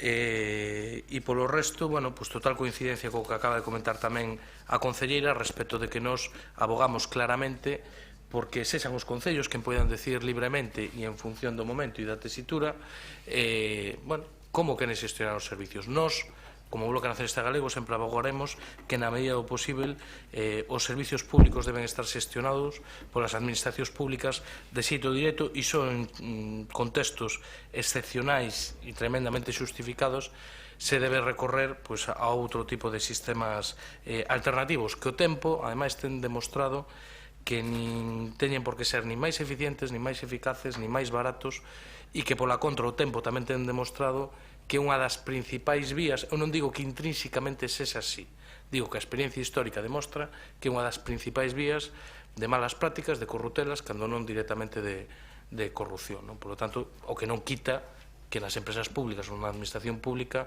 haya corrupción. O canal Isabel II non é unha empresa privada, non? E creo que había unha pouca, non?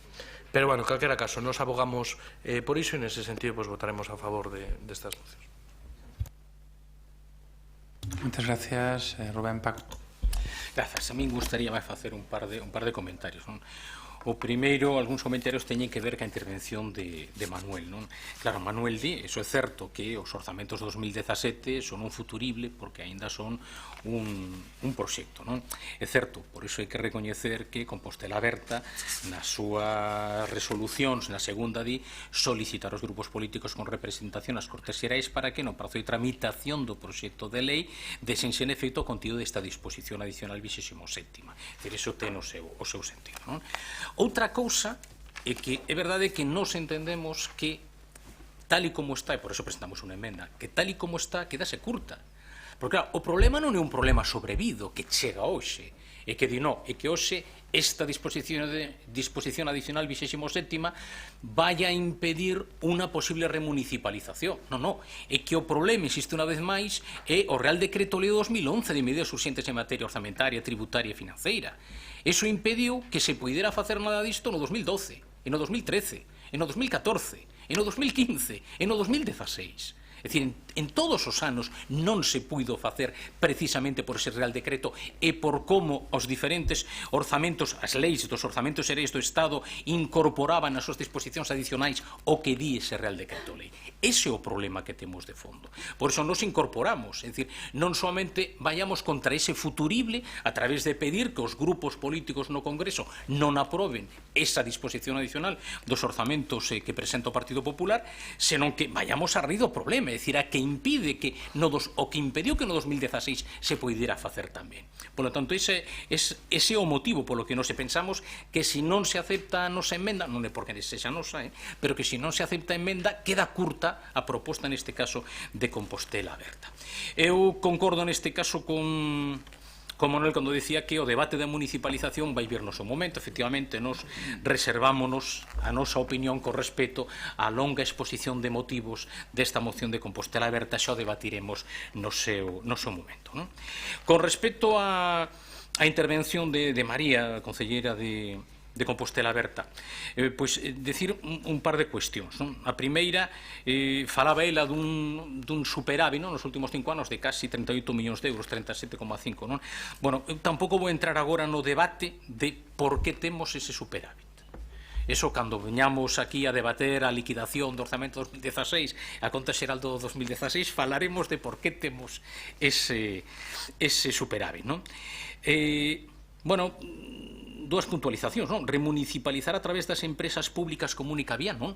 tamén cabe a vía directa, é dicir, a remunicipalización sendo a xestión directa por parte dos concellos. Non é necesario solamente eso, pero bueno, eso queda tamén para outro debate. Tamén decirlle que non lle riña ninguén. Señora concelleira, que non lle riña ninguén, efectivamente, non solamente ten vostede razón co tema dos 3 anos, e por dicilo, vostede dixo a verdade, e que ademais a vostede a soporta unha sentenza do Tribunal Superior de Xustiza de Galicia 2016. Por tanto, ten vostede toda a razón do mundo, efectivamente así é, ou así entendemos os demais tamén que. E por último, vai permitir simplemente unha brincadeira. Vale, unha pequena brincadeira. París remunicipalizou a xestión da auga no 2010. Que se faga neste pleno unha comparativa de París con Teo, eu entendo que non é amor ao xefe, non? Eu entendo que non é iso. Mais nada, moitas gracias. Está ben. Polo menos para darlle... Manuel, que conste que antes de seguir, é a última vez que acepto un 3 en 1, Xa vos lo digo aos compañeros e compañeras da Xunta de Portavoces, é a última vez que aceptamos un 3 en 1, porque mal negocio. Perdona, Manuel. Vou ser breve na segunda intervención, porque, como xa puxemos aí que manifesto, o tema da municipalización vaise falar bastante, seguramente nun pleno próximo. Simplemente decir que está ben que a concelleira diga que hai que sacar as prazas en 3 anos, e que dá razón ao que eu dixen. Dixen, hai que hai unha serie de traballadores que pasan a ser indefinidos non fixos. Si se continuara cun concesionario privado, esta xente estarían subrogados. Si pasan a administración, en 3 anos, convócase unha oposición e estas persoas poden ir á calle ou non.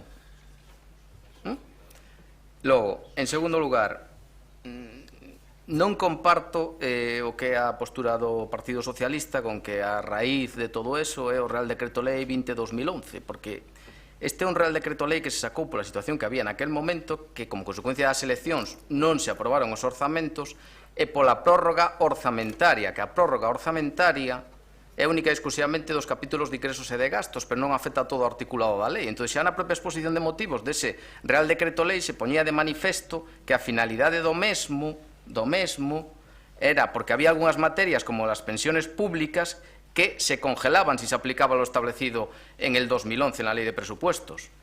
Y lo que se trataba por parte del Gobierno era terminar con esa congelación.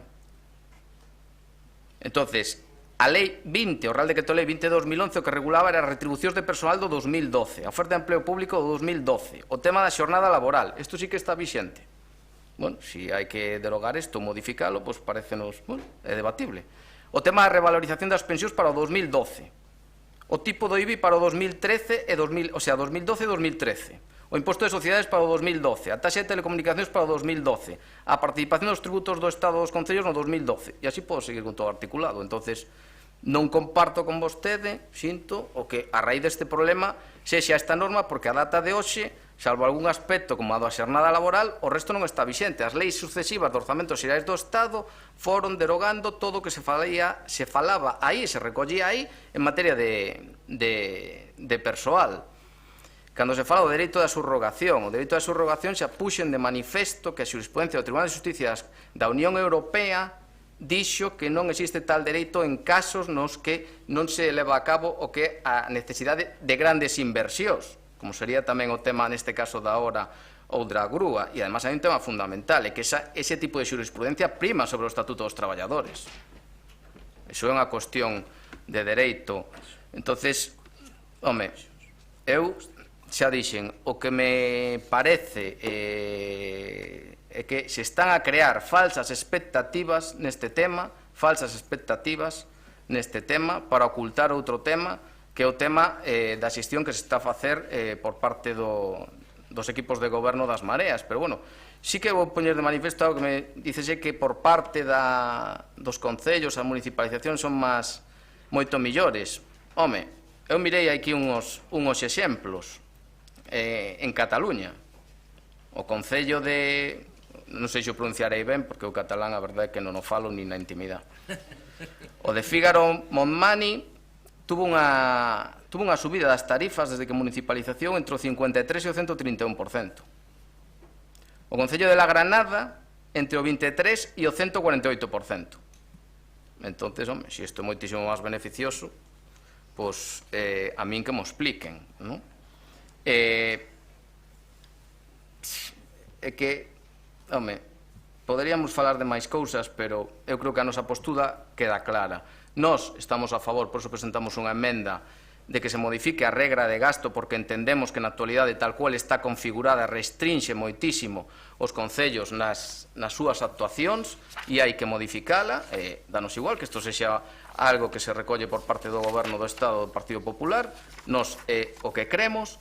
Tamén recollimos aquí na nosa emenda a posibilidade de modificar a Lei de Facendas Locais, que é onde se recollen os supostos específicos nos que hai que aplicar o que é o superávit das inversións financieramente sostibles para que se amplíen, e además puxemos así expresamente na emenda, para poder empregar o superávit sen as actuais restriccións por materias, porque ese tipo de materias, vamos, teñen carencias fundamentais. E tamén propuxemos a modificación da Lei de Estabilidade e a Lei de Facendas Locais para permitir ese emprego do superávit anualmente, sen necesidade da previa autorización pola correspondente Lei de Orzamentos Xerais do Estado, porque na moción de Compostela Aberta sí que se fala con algo que non estamos de acordo, e é que se modifique a lei para permitir utilizar o remanente durante 2 exercicios, é dicir, que o remanente do 2016, se actualmente é obrigatorio que se axudique o contrato no 2017, que se pode axudicar no 2018, é dicir, ao cabo de 2 anos. Eso, a verdade, non é propio dun bo xestor e creemos que na administración pública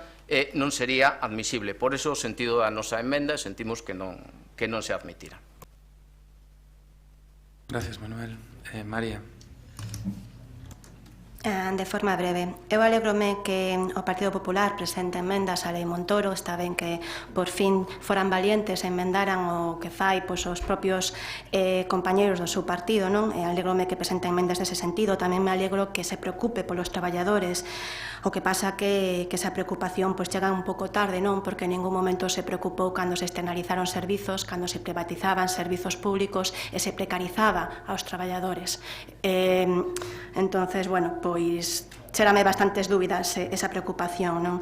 En relación á nosa proposta de que se poda utilizar o remanente, o superávit durante 2 anos, 2017 e 2018, temos que recordar que os orzamentos do Estado probablemente, se se aproban, non se aprobarán ata pasado o verán ou no verán.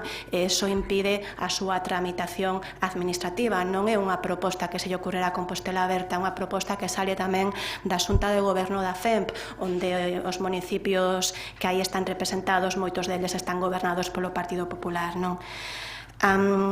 Sobre a que se é eficiente ou non a xestión con recursos municipais dos servizos públicos que agora mesmo están externalizados, non vou a entrar no fondo de debate porque teremos un debate de remunicipalización pois dentro de pouco, non? Pero non fai falta facer moito razonamento ou ter moita lógica para chegar á conclusión de que se un servizo se presta por parte dunha empresa privada, esta empresa privada ten un beneficio, é lógico que vai a ser tamén pois beneficioso para unha administración pública que non busca ter un lucro, non, nese servizo. Eu tamén fixen os meus deberes e tamén revisei datos, non só de remunicipalizacións que se deron en toda Europa, desde París ata Teo, senón tamén de casos abertos no que a servizos privatizados en concesionarias pois foron moi perxudiciales para as arcas municipais, non? Caso Gürtel, estos sí que son casos, señor Brunete, Operación Púnica, caso Z, Operación Pokémon, Operación Manga, caso Brugal, caso Cofeli, caso Alfadel, caso Camez, caso Albiaxa. Podía continuar, son casos onde pois concesionarias, casos abertos de corrupción fixeron perder moitos cartos ás arcas municipais. Por exemplo, o caso Gürtel, o sabemos todos, o dano ás arcas públicas estimouse en 449 millóns de euros. E como eso, 10 folios de casos, que sí que son casos. Moi ben. Imos pasar, son 3 mocións a votación. O lapsus de María de comparar Paco Reyes o París con Teo, que a municipalización foi que hai unha parroquia en Teo que se chama Rarís, e unha vez escribiu Manolo Rivas un artigo de que alguén borrou o rabiño de Rarís, e entonces cando entrabas na parroquia poñía París. E el contou que iba a camiño da estrada e pasou por ali e dixo que Galicia era moi especial porque eras capaz de ir dende Santiago a estrada e pasar por unha parroquia que se chamaba París. Pero é que me acordei agora con este debate. Pasamos, e para facer a menos este largo debate que tivemos, pasamos a votar o que sería, en primer lugar, a moción do BNG con registro de entrada 142 relativo ao superávit dos concellos. Señor secretario. Si non foi admitida a emenda do PP, entonces, votos a favor? PSOE, BNG e Compostela Aberta, quedaría aprobada. Votos en contra? No, Grupo Popular. A seguinte moción é de Compostela Aberta, registro de entrada 145 en defensa do reinvestimento do superávit municipal, señor secretario. Resistióse tamén a emenda presentada polo PP. Votos a favor? PSOE, BNG, Compostela Aberta. Votos en contra? Grupo Popular. Quedaría aprobada. A seguinte moción é a con registro de entrada 146 en defensa da autonomía municipal e da posibilidade de remunicipalizar a xestión de servicios públicos. Non foi admitida a emenda do PSOE. Entonces, votos a favor? Compostela Aberta, BNG.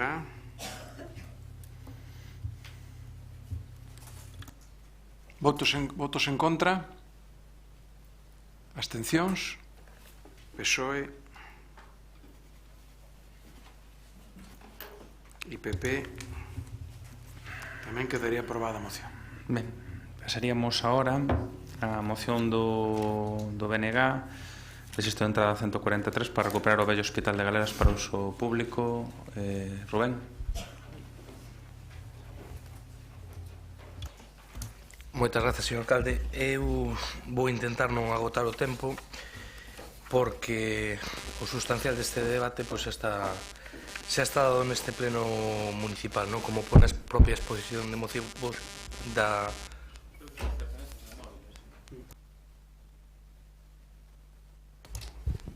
Sí. Decía que vou intentar non agotar o tempo porque o sustancial deste debate pois xa está dado neste pleno e como puña na exposición de motivos desta moción, pois igual que no caso das antenas, pois nós tivemos unha solicitude por parte dun colectivo social, neste caso dunha plataforma, para poder intervir directamente no pleno e, novamente, tal e como está o regulamento, a única posibilidade de facelo é a través de que exista unha iniciativa na propia orde do día, non? Dito iso, o que sí que é certo que hai un factor que sí que é novedoso con respecto á última vez que debatimos isto e que sí que isquera comentar, non? En calquera caso, e recapitulando, non? Aquí existe un edificio que tiña unha calificación, que tiña uns usos previstos, que agora falo de memoria, pode correxirme o concelleiro, era un mínimo dun 50% para residencial comunitario e o resto como uso terciario, que contemplaba varios usos, entre eles pois, educativo, hoteleiro, varios usos que hai que entender na composición global desa peza, non? Que se analizáramos ese edificio como unha illa, pois posiblemente sería un pouco disparatada esa distribución. Se analizamos a peza completa, onde houve unha reserva pois para un centro de saúde, onde houve unha reserva pois para que este concello poida ter a Concellería de Servicios Sociais, onde hai unha facultade de odontoloxía que é propiedade do concello, onde houve unha reserva nunha instalación privada para que estén as instalacións da Seguridade Social do Estado e demais. Bueno, se analizamos a peza no seu conxunto, veremos que a distribución é discutible, pero que desde logo non é disparatada, non? A partir de aí, que é o que acontece? Bueno, o que acontece, o que se nos di a nós entendíamos que o máis interesante para un edificio dese tipo, pois desde logo sería, como temos defendido aquí moitas veces, pois un uso desde unha perspectiva sobre todo asistencial. Nos sempre entendimos que todo o que poida ser atención a persoas maiores, tanto residencial, fora no residencial comunitario, como prazas de residencia pública, como centro de día, como cuidados paliativos, pois que era un edificio que reunía as condicións óptimas para que iso fora así. O que sempre se nos dixo por parte do Concello, da Universidade e de outras institucións é que, ben, que filosóficamente se podía estar de acordo con ese objetivo, pero o problema é que non había ninguna institución que estivera disposto a levar a cabo un uso dese tipo nese edificio. Entón, que a alternativa era ter o edificio apodrecendo, caendo e derrubándose. Entón, entre esa alternativa e a alternativa da venda, que por outra parte lle permitía a Universidade de Santiago de Compostela capitalizar ese edificio e poder adicalo a outro tipo de necesidades, que tampouco ten poucas, pois que parecía unha alternativa razonable. Bueno, a partir de aí, o que se plantexa por parte da Universidade é que para facer máis atractiva esa venda, pois que era necesario ampliar os usos.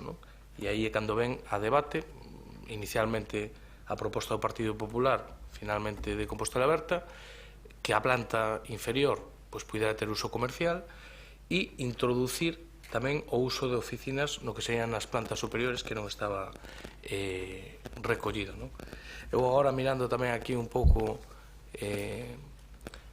polas redes sociais, vexo moita preocupación tamén polo tema do uso hoteleiro. Non sei se estaba no baño, no pleno, cando estábamos debatindo os novos usos, e me perdín cando se quitou o uso hoteleiro. En calquera caso, o que creo é que temos diante de nós unha posibilidade que todavía non está pechado 100%. Cal é o feito novedoso en todo este trámite? Bueno, para mí é un feito que sí que é moi novedoso, e é o anuncio da Xunta de Galiza de construción dunha residencia para persoas maiores nas Fontiñas. Porque ese anuncio sí que me chamou poderosamente a atención. Porque eu, desde logo, se a Xunta de Galiza ten diñeiro para facer un edificio novo nas Fontiñas, pensado para persoas maiores e ademais de ámbito residencial, onde afecta menos a ubicación, outra cosa sería un centro de día, sino unha residencia para persoas maiores, o que non me entra na cabeza é porque eso non estivo en riba da mesa cando temos un edificio óptimo para ter esas funcións residenciais. Por lo tanto, eu creo que aínda se está a tempo incluso de facer unha presión institucional como Concello para incluso unha vez vendido poder instar a Xunta de Galiza a que valore a posibilidade de usar esa instalación total ou parcialmente, e, por lo tanto, cumprir con unha cuestión que para nós era un requisito importante, que tivera polo menos un servicio público. Se a titularidade non é pública, eso agora mesmo é máis difícil de revertir, cando menos que pudera ter os usos dos que estábamos falando. E, por lo tanto, ese era o motivo un pouco da moción. Como digo, o debate creo que está dado xa en diferentes ocasións e sustanciado, e en calquera caso teremos máis ocasións para falar. Gracias, Rubén. Paco. Gracias, señor alcalde. Bueno, lembro que aparte deses usos públicos aos que se referiu o vocero do Bloque Nacionalista Galego, eu lembro que unha das cuestións, evidentemente este debate se está dado, é dicir que aquí temos falado, se non lembro mal, en 4 plenos diferentes ao respecto, non? Pero unha delas é a necesidade de apoiar a Universidade de Santiago de Compostela, cos seus 500 anos de historia e todo o aporte, non soamente no pasado, sino a potencialidade que ten para o futuro. Claro, cando ti te atopas unha universidade que representa o 60% de todos os proxectos de investigación acadados en sistemas competitivos de todo o sistema universitario galego, pero que iso non se corresponde ca financiación da Xunta de Galicia cara a nosa universidade, pois evidentemente a Universidade de Santiago ten un problema. Hai que tentar que resolverla. E o segundo problema, e non o podemos esquecer tampouco, é o convenio que impuso a Xunta de Galicia, que vinculaba a construción da nova Facultade de Medicina, o desenvolvemento do Campus Vida, a financiación obtida pola venta do Hospital Provincial de Galeras. Esa é unha realidade. Por lo tanto, diante desa situación, pois había que tratamento público se podería facer. Eu dos usos, eu que lembro que era residencial comunitario, asistencial, sanitario, hoteleiro, oficinas e comercial acotado a categoría segunda do PEXón. Por lo tanto, eso foi o que se aprobou. De alguna maneira, en principio, tamén correspondía a petición que facían neste sentido os representantes do comercio de Santiago. Por lo tanto, nos entendemos que o desenvolvemento que se lle vai dar a este predio, pois, sinceramente, non llevemos que poña ninguna dificultade a que o casco histórico teña ese centro de día que nós tamén apoiamos. Mais nada. María. Sí, boa tarde.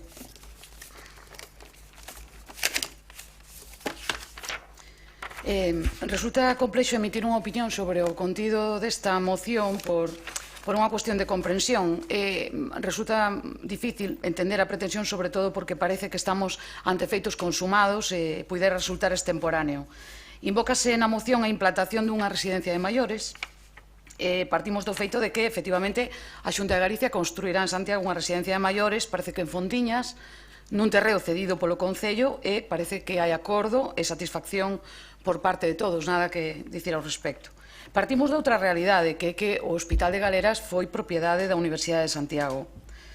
No ano 2001, aprobouse unha ordenanza na que se cualifica o antigo hospital como equipamento de carácter privado pola que se autorizan os usos residencial comunitario, asistencial, sanitario e hoteleiro.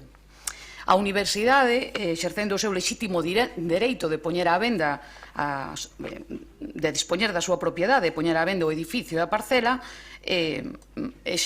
trata de exercer este dereito, non?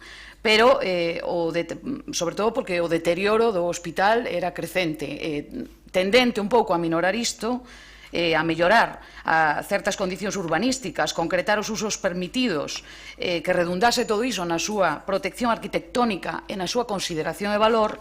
En 2015, baixo o mandato do señor Hernández, asínase un protocolo entre o Concello e a Universidade de Santiago, que se desenvolve despois nunha modificación daquela outra ordenanza de 2001 que xa foi aprobada finalmente baixo o mandato do señor Noriega, en xaneiro pasado. Esta modificación consistía, entre outros, en ampliar o catálogo de usos, incluindo tamén sociocultural, docente, comercial e oficinas. O comercial, limitado en espazo e volumen, nunca consistente nun centro comercial e, según percibo ou entendo eu dos informes técnicos, que non vulneraban en absoluto un uso comercial que tamén se permitía antes, non? Era tamén excepcionar a dotación obligatoria de prazas de aparcadoiro, conservar a fachada e incorporalo ao catálogo de bens inmobles. Finalmente, a Universidade, como digo, exercendo o seu lexítimo dereito, vende o hospital a un terceiro, destinando o prezo obtido a reducir a débeda da institución e tamén a contribuir á construción dunha nova facultade de medicina. Xa que logo non alcanzo a comprender como pretende desenvolverse a acción que se propón na moción. Non sei se pola vía da ocupación, do aluguer, da expropiación, da compra a un terceiro, coa conseguinte ganancia para ese terceiro. Son demasiadas incertezas. Como avancei ao inicio, a pretensión xenera numerosas dúbidas polo impreciso plantexamento, sobre todo no momento, o que nos impide posicionarnos favorable ou desfavorablemente. En todo caso, eu creo que é ao Goberno ao que lle corresponde, que de seguro está en condicións de facer o mellor camín e coñece mellor camín os últimos acontecementos e posicionarse ao respecto. Mais nada, grazas. Gracias, María. Jorge Duarte. Bueno, pois eu penso que o debate tal e como se veu non está dado, porque realmente se viña aquí unha plataforma Compostela non se vende como unha moción, e eu a realidade é que se tamén leo a moción que presenta o BNG e a exposición de motivos do BNG, pois posiblemente eu tamén estaría na plataforma non se vende, porque se un fai unha exposición de motivos na que está chea de falsedades e mentiras e despois di o que sempre se nos dixo, pois eu podería ter dúbidas de cal é o uso deste edificio. O uso deste edificio aprobado no ano 2001 é residencial comunitario de titularidade privada, nunca foi público. Ademais, o que se di é que se desenvolve en dúas pezas, entre os usos permitidos, cunha peza que podería ser do 60 ou 70% e outra do 30%, esa peza do 50, 60, 70% podería ser hoteleiro.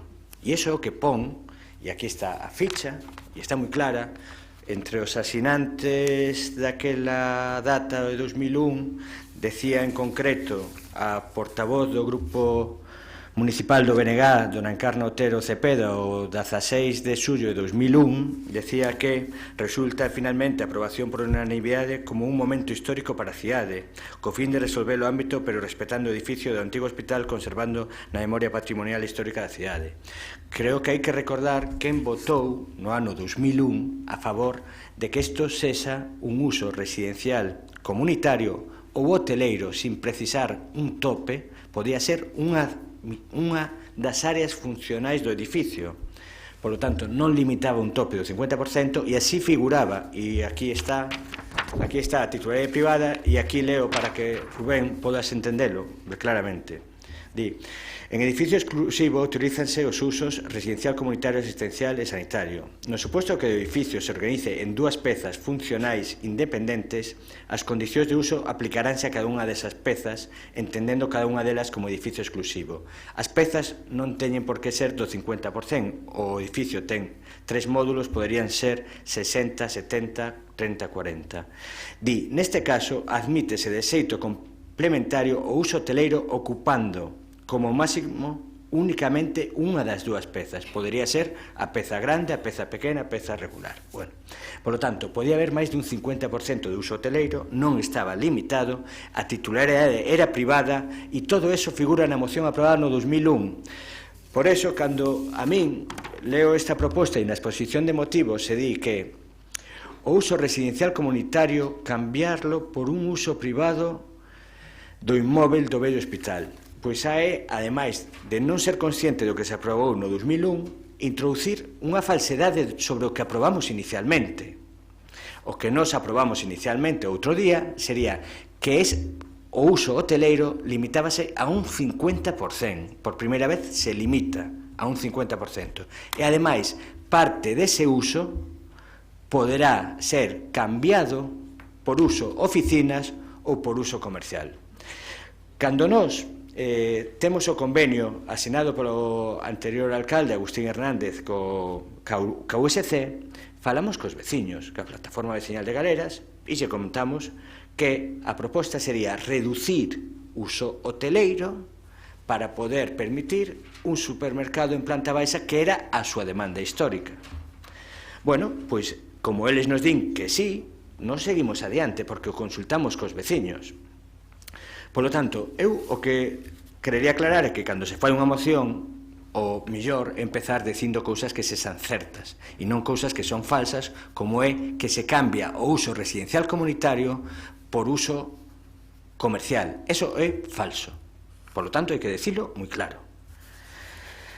Como decía, esa moción apróbase no 2001, sendo ese goberno bipartito de progreso que lle cede ou lle deixa á universidade un edificio de uso privado e que a universidade durante un proceso de 16 anos intenta vender con diferentes prezos e o único que conseguimos é o deterioro do edificio.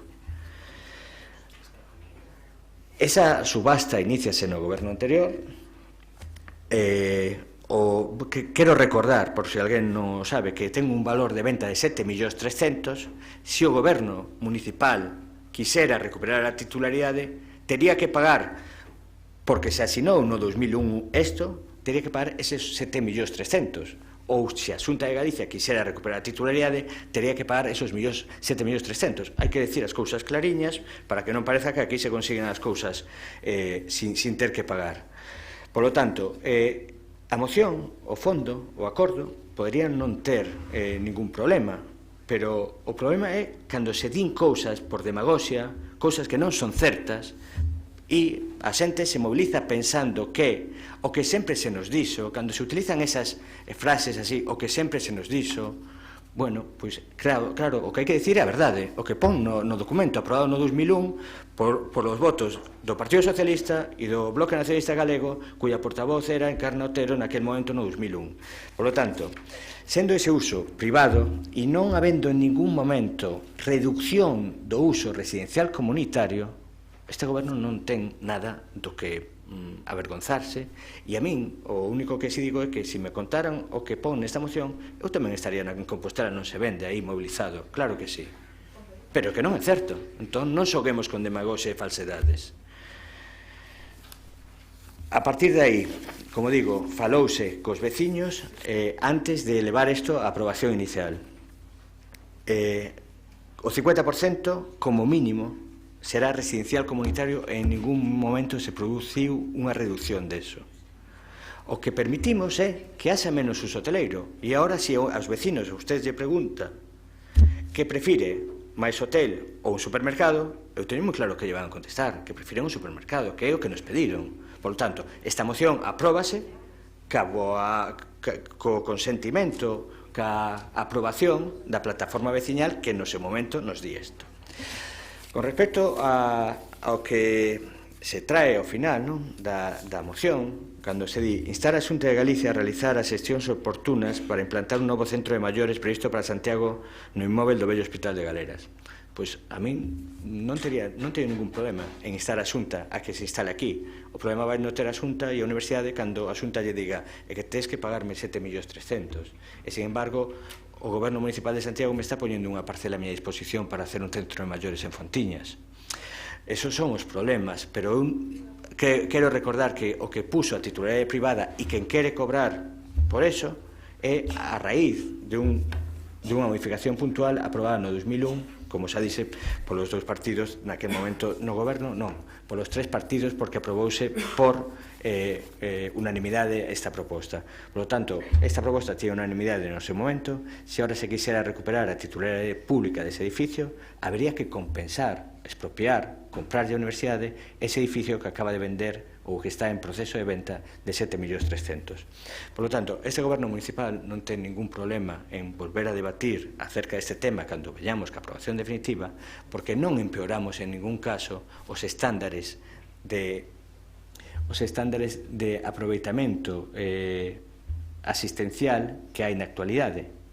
Sigue tendo ese carácter asistencial no residencial comunitario, non se diminuí ningún solo metro, o único que se disminuí foi o uso hoteleiro. Por lo tanto, hai que deixar moi claro todo eso e dar o debate falando de cousas que podan ser certas e non utilizando cousas que son falsas.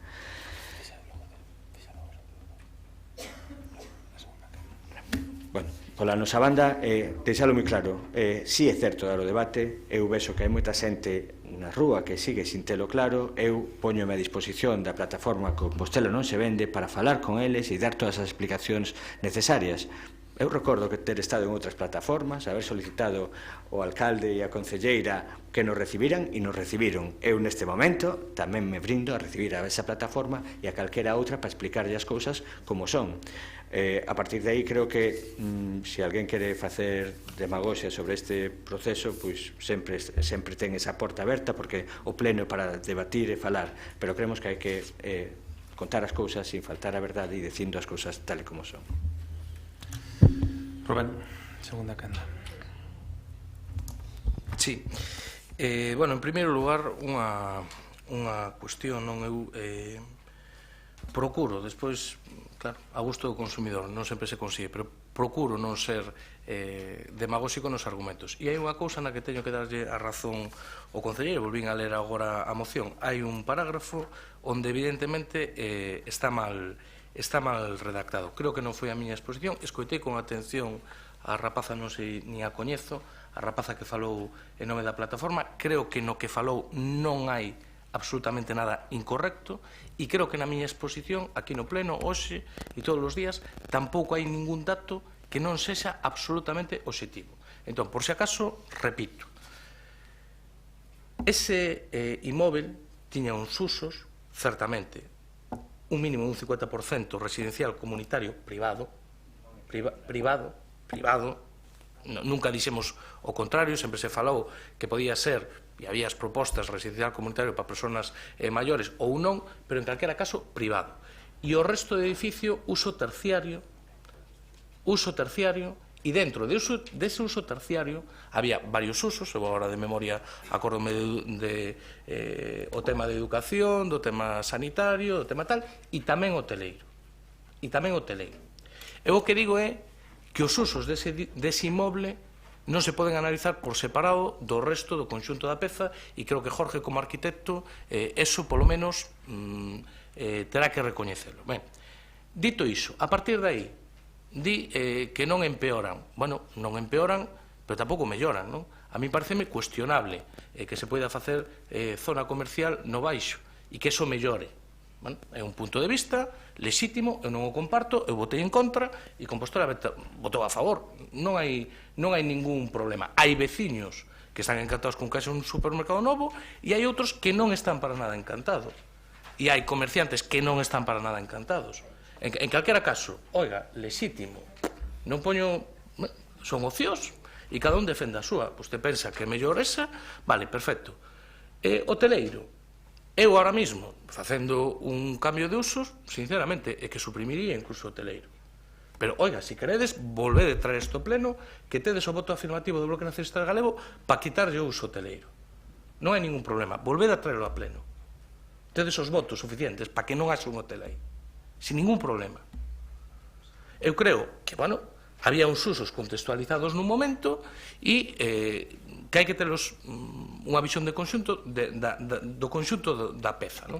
Segunda cuestión, para min importante, bueno, pois o que estaba falando da Xunta, aquí se ten falado, ten respondido o Partido Popular, pero se ten falado noutras ocasións, que o problema fundamental é que non había ninguna institución interesada en facer nada dese tipo. Bueno, e aí, pois, abres un debate, e eu entendo que é un debate complexo, porque ante a tesitura, oiga, mire, vostede pode querer facer un centro asistencial aí, pero se non hai ninguna administración que poña dinheiro enriba da mesa para facelo, pois a alternativa é que o edificio caia a cachos. Que é mellor que o edificio caia a cachos ou que haxa un promotor privado que faga algún uso e vamos a intentar acotar o máximo posible o uso, pero polo menos que restaure o edificio. Ese é o plantexamento que no seu día, por exemplo, o anterior reitor me ten manifestado a min personalmente. E decíame, mira, eu como reitor estaría encantado de que este edificio se quedara con el a Xunta de Galiza. Estaría encantado, pero é que non queren. Claro, a miña sorpresa, e por iso digo que para mí iso tamén cambia todo un pouco. A miña sorpresa é que se queira facer unha residencia de maiores en Fontiñas. E non digo que en Fontiñas non faga falta, pero a diferencia entre unha residencia e un centro de día é que dentro do ámbito urbano dá máis menos igual onde está colocada. Un centro de día non. O que non quita de que se podera facer un centro de día específico en Fontiñas. Entón, digo eu, existindo unha vontade política por parte da Xunta de Galiza de facer unha residencia de maiores en Santiago, non sería máis lóxico, en termos de eficiencia, desde unha perspectiva medioambiental, aproveitar ese edificio e facelo ali? Ben, pois, eso é o que estamos plantexando, non? E a partir de aí, bueno, pois, para gusto se pintan cores, non? Pois, haberá xente que pense que os baixos é mellor que haxe o supermercado e outra xente que pense que non, haberá xente que pense que é mellor que teña máis ou menos uso hoteleiro, outros que pensarán que non debería ter ningún, ou outros que deberían, bueno, ben, correcto, discutible, e dentro do terreo político, pois discutible, debatible, non ten maior problema. O único que digo é que para nós o fundamental era que houbera unha dotación que en Santiago non hai, e segundo, que o sitio perfecto para facer unha residencia de maiores en Santiago de Compostelas é o Hospital Vello de Galeras. Paco. ¿Vas a utilizar? María, ¿vas a hacer? Sí. Jorge. Evidentemente falabas de cambiar os usos, pero cambiar os usos para que quitar ese uso hoteleiro haberá que indemnizar, porque o planeamento ten unha cousa que, por desgracia, son as normas que dan dereitos aos propietarios e quitalos ou cambialos ten un custe e unha indemnización. Entón, para min, eu estaría encantado en volver a decir que eso fora un uso público, pero ten un coste, e entón, se seguimos dicindo cousas que non poden ser ou que teñen un custo que ninguén sabe se alguén as vai asumir, sigue sendo demagoxia. E perdona por decirlo así. Pero espera, sí, o que pasa é que a Xunta vai... Pero, a ver, deixete falar. O que creo que hai que deixar moi claro é ese edificio ten un uso privado e a Universidade ao longo de 15 anos intentou vender ese edificio e ninguén o comprou. E quero recordar algo, porque a veces parece que vivimos en un mundo irreal, pero na Xunta nestos últimos 15 anos houbo gobernos do PP, houbo gobernos socialistas e houbo conselleiros do BNG que puideron comprar isto e poñer unha residencia de maiores. O sea, demagoxia asusta, vale? Quero decir que a min tamén me gustaría ter unha residencia de maiores aí. E o digo así de claro, Rubén, a min tamén me gustaría ter unha residencia de maiores aí. Pero terá que ser unha residencia de maiores privada. A partir de aí, nos traballamos para que poda haber esa residencia de maiores. Nós non temos ningún problema en mandarlle unha comunicación á Xunta de Galicia, aparte da residencia que podas facer sin pagar polo chan, porque cedemos chan en Fontiñas ou donde sea, estaríamos moi interesados en que tamén compraras a parcela do antigo hospital e fixeras outra residencia de maiores. E estaríamos encantados. Coincidimos na proposta. De todas formas, en esta moción, que está un pouco enredada, sigue sin quedarme claro unha cousa, porque mezclas residencia de maiores e centro de día, e son cousas distintas. Entón, habería que aclarar. Aquí pon residencia de maiores, por lo tanto, todos... Por lo tanto, todos estaríamos encantados en que pudiera haber unha residencia de maiores aí. Non depende de nós, depende ou da iniciativa privada que decía hacer unha residencia de maiores que podería estar concertada ca Xunta, pero tería iniciativa privada, ou que a Xunta compre esta parcela e que esas son as opcións que hai, que lla compre a universidade. Podría ser. Nós non temos ningún problema en facer ese escrito e solicitar eso, pero eu creo que non estamos aquí para perder o tempo, para facer demagogia, sino que estamos para poñer solución a algo que leva 16 anos caéndose. E gustaríame recordar algo máis.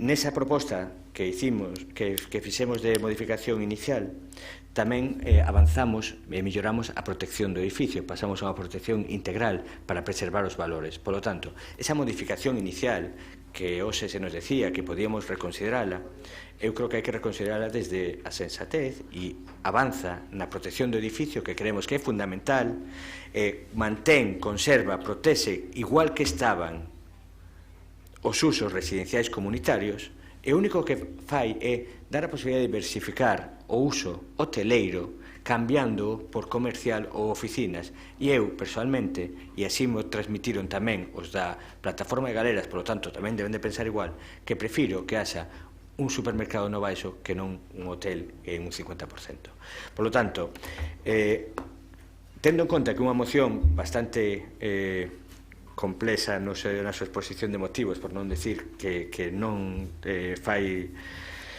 real ou que é falsa, nós poderíamos tomar ese acordo final, pero entendemos que non ten moito sentido lendo todo o desarrollo desta moción e pedindo algo que creemos que neste momento non nos corresponde a nós, sino que corresponde a Xunta de Galicia. Poderíamos instar a Xunta de Galicia a eso e realmente a min encantaríame, pero entendemos que é un debate que non se está facendo con todas as cartas sobre a mesa e deixando as cousas claras. É unha parcela privada, se a Xunta quere comprar esa parcela e poñer aí, ou alquilar esa parcela e poñer aí unha residencia de maiores, ese goberno estaría encantado. Por lo tanto, non temos ningún problema en facer esa petición, pero entendemos que non compartimos o texto que hai na exposición de motivos. Eu, polo que pon o acordo, eu votaría positivo. Por qué? Porque o que pon o acordo é un brindis al sol. Por lo tanto, non... Quero dicir, se fora algo real, realizable, que fora pasar máis alá dun envío a Xunta para decirlle fai isto, pero entendemos que non é realista, por lo tanto, teremos que absternos. Claro.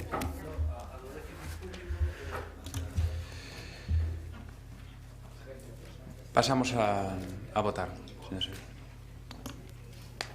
Votos a favor desta moción do BNG, que se registro en 143 para recuperar o vello hospital de Galeras para uso público. Votos a favor? BNG. Votos en contra?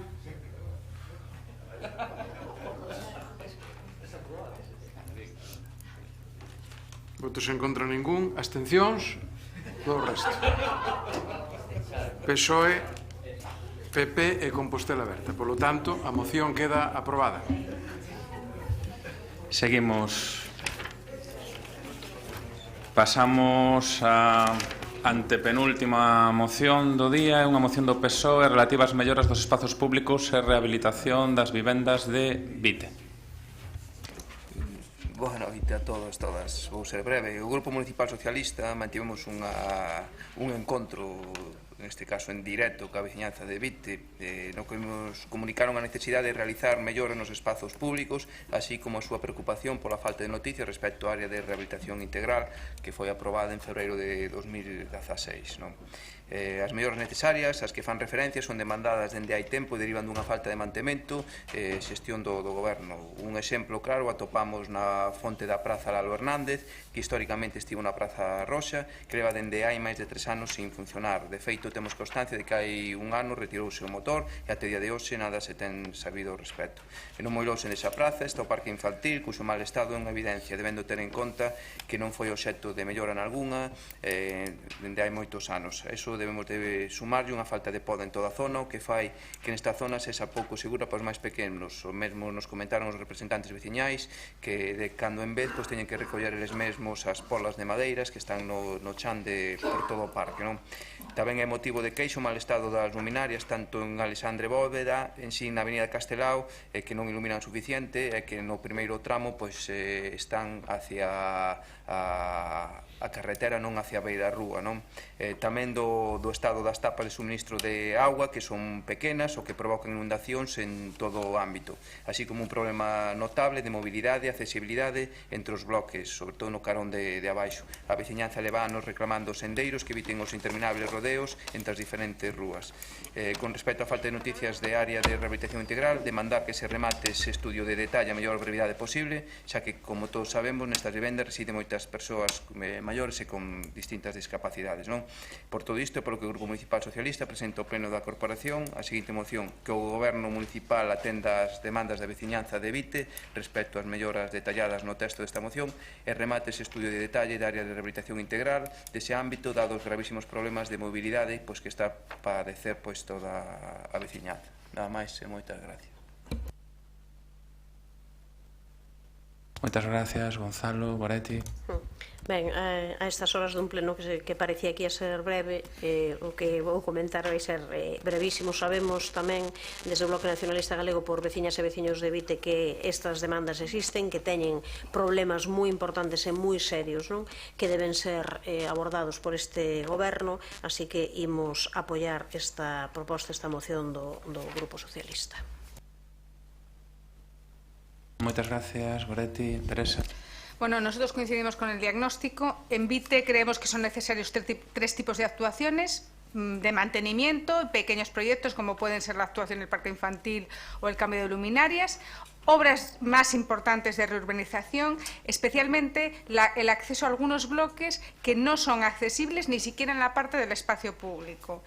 Y, por último, la elaboración y aprobación del estudio de detalle que define la implantación de ascensores en las diversas tipologías edificatorias, de forma que las comunidades estén preparadas para concurrir sin un gasto excesivo por su parte a las diferentes convocatorias de ayudas que se pueden convocar en materia de accesibilidad y eficiencia energética. Por esta razón, nosotros en su día preparamos los documentos para la declaración del ARI y además redactamos dos proyectos de los que nada sabemos. Uno de obras y actuaciones varias en Guadalupe Vite, sector 40, que quedó en fase de inicio de contratación, y un proyecto básico y de ejecución de mejora de infraestructuras en el polígono de Vite, que quedó pendiente de aprobación. Por eso vamos a votar favorablemente. Gracias, Teresa. Jorge. Nesta moción recóllense diferentes puntos de mantemento do barrio de Vite que ao longo das reunións ca Asociación de Veciños ao longo destes meses pois temos identificadas e que a maioría delas están en proceso de solución. Falaba Gonzalo de que a fonte lle faltaba o motor. Bueno, faltaba o motor porque foise reparar, e a fonte podemos decir que está en proceso de reparación, repararon os bancos nese espazo e en próximas datas estará en funcionamento. O que se di aí que se eliminou o motor era para esa reparación, a fonte está reparada e en próximas datas estará. Con respecto ao parque infantil, un dos parques que está programado para a súa renovación durante este ano, próximamente abrirase a licitación para proceder á renovación dese parque. O resto das cuestións de mantemento, como poda, son desas cousas que se van atendendo en función das demandas. Sempre temos esas diferencias ca veciñanza. Para uns podamos moito, para outros podamos pouco, e nese camiño estamos. Desde Parques e Sardíns estáse respondendo a esas queixas veciñais, e algo similar pode pasar co estado das luminarias. Son desas queixas recollidas nas auditorías que intentamos dar contestación e centraría que nas dúas cousas que falas ao principio, a fonte e o parque infantil, están en proceso de un para poñer en marcha a fonte e o parque infantil para o proceso de contratación.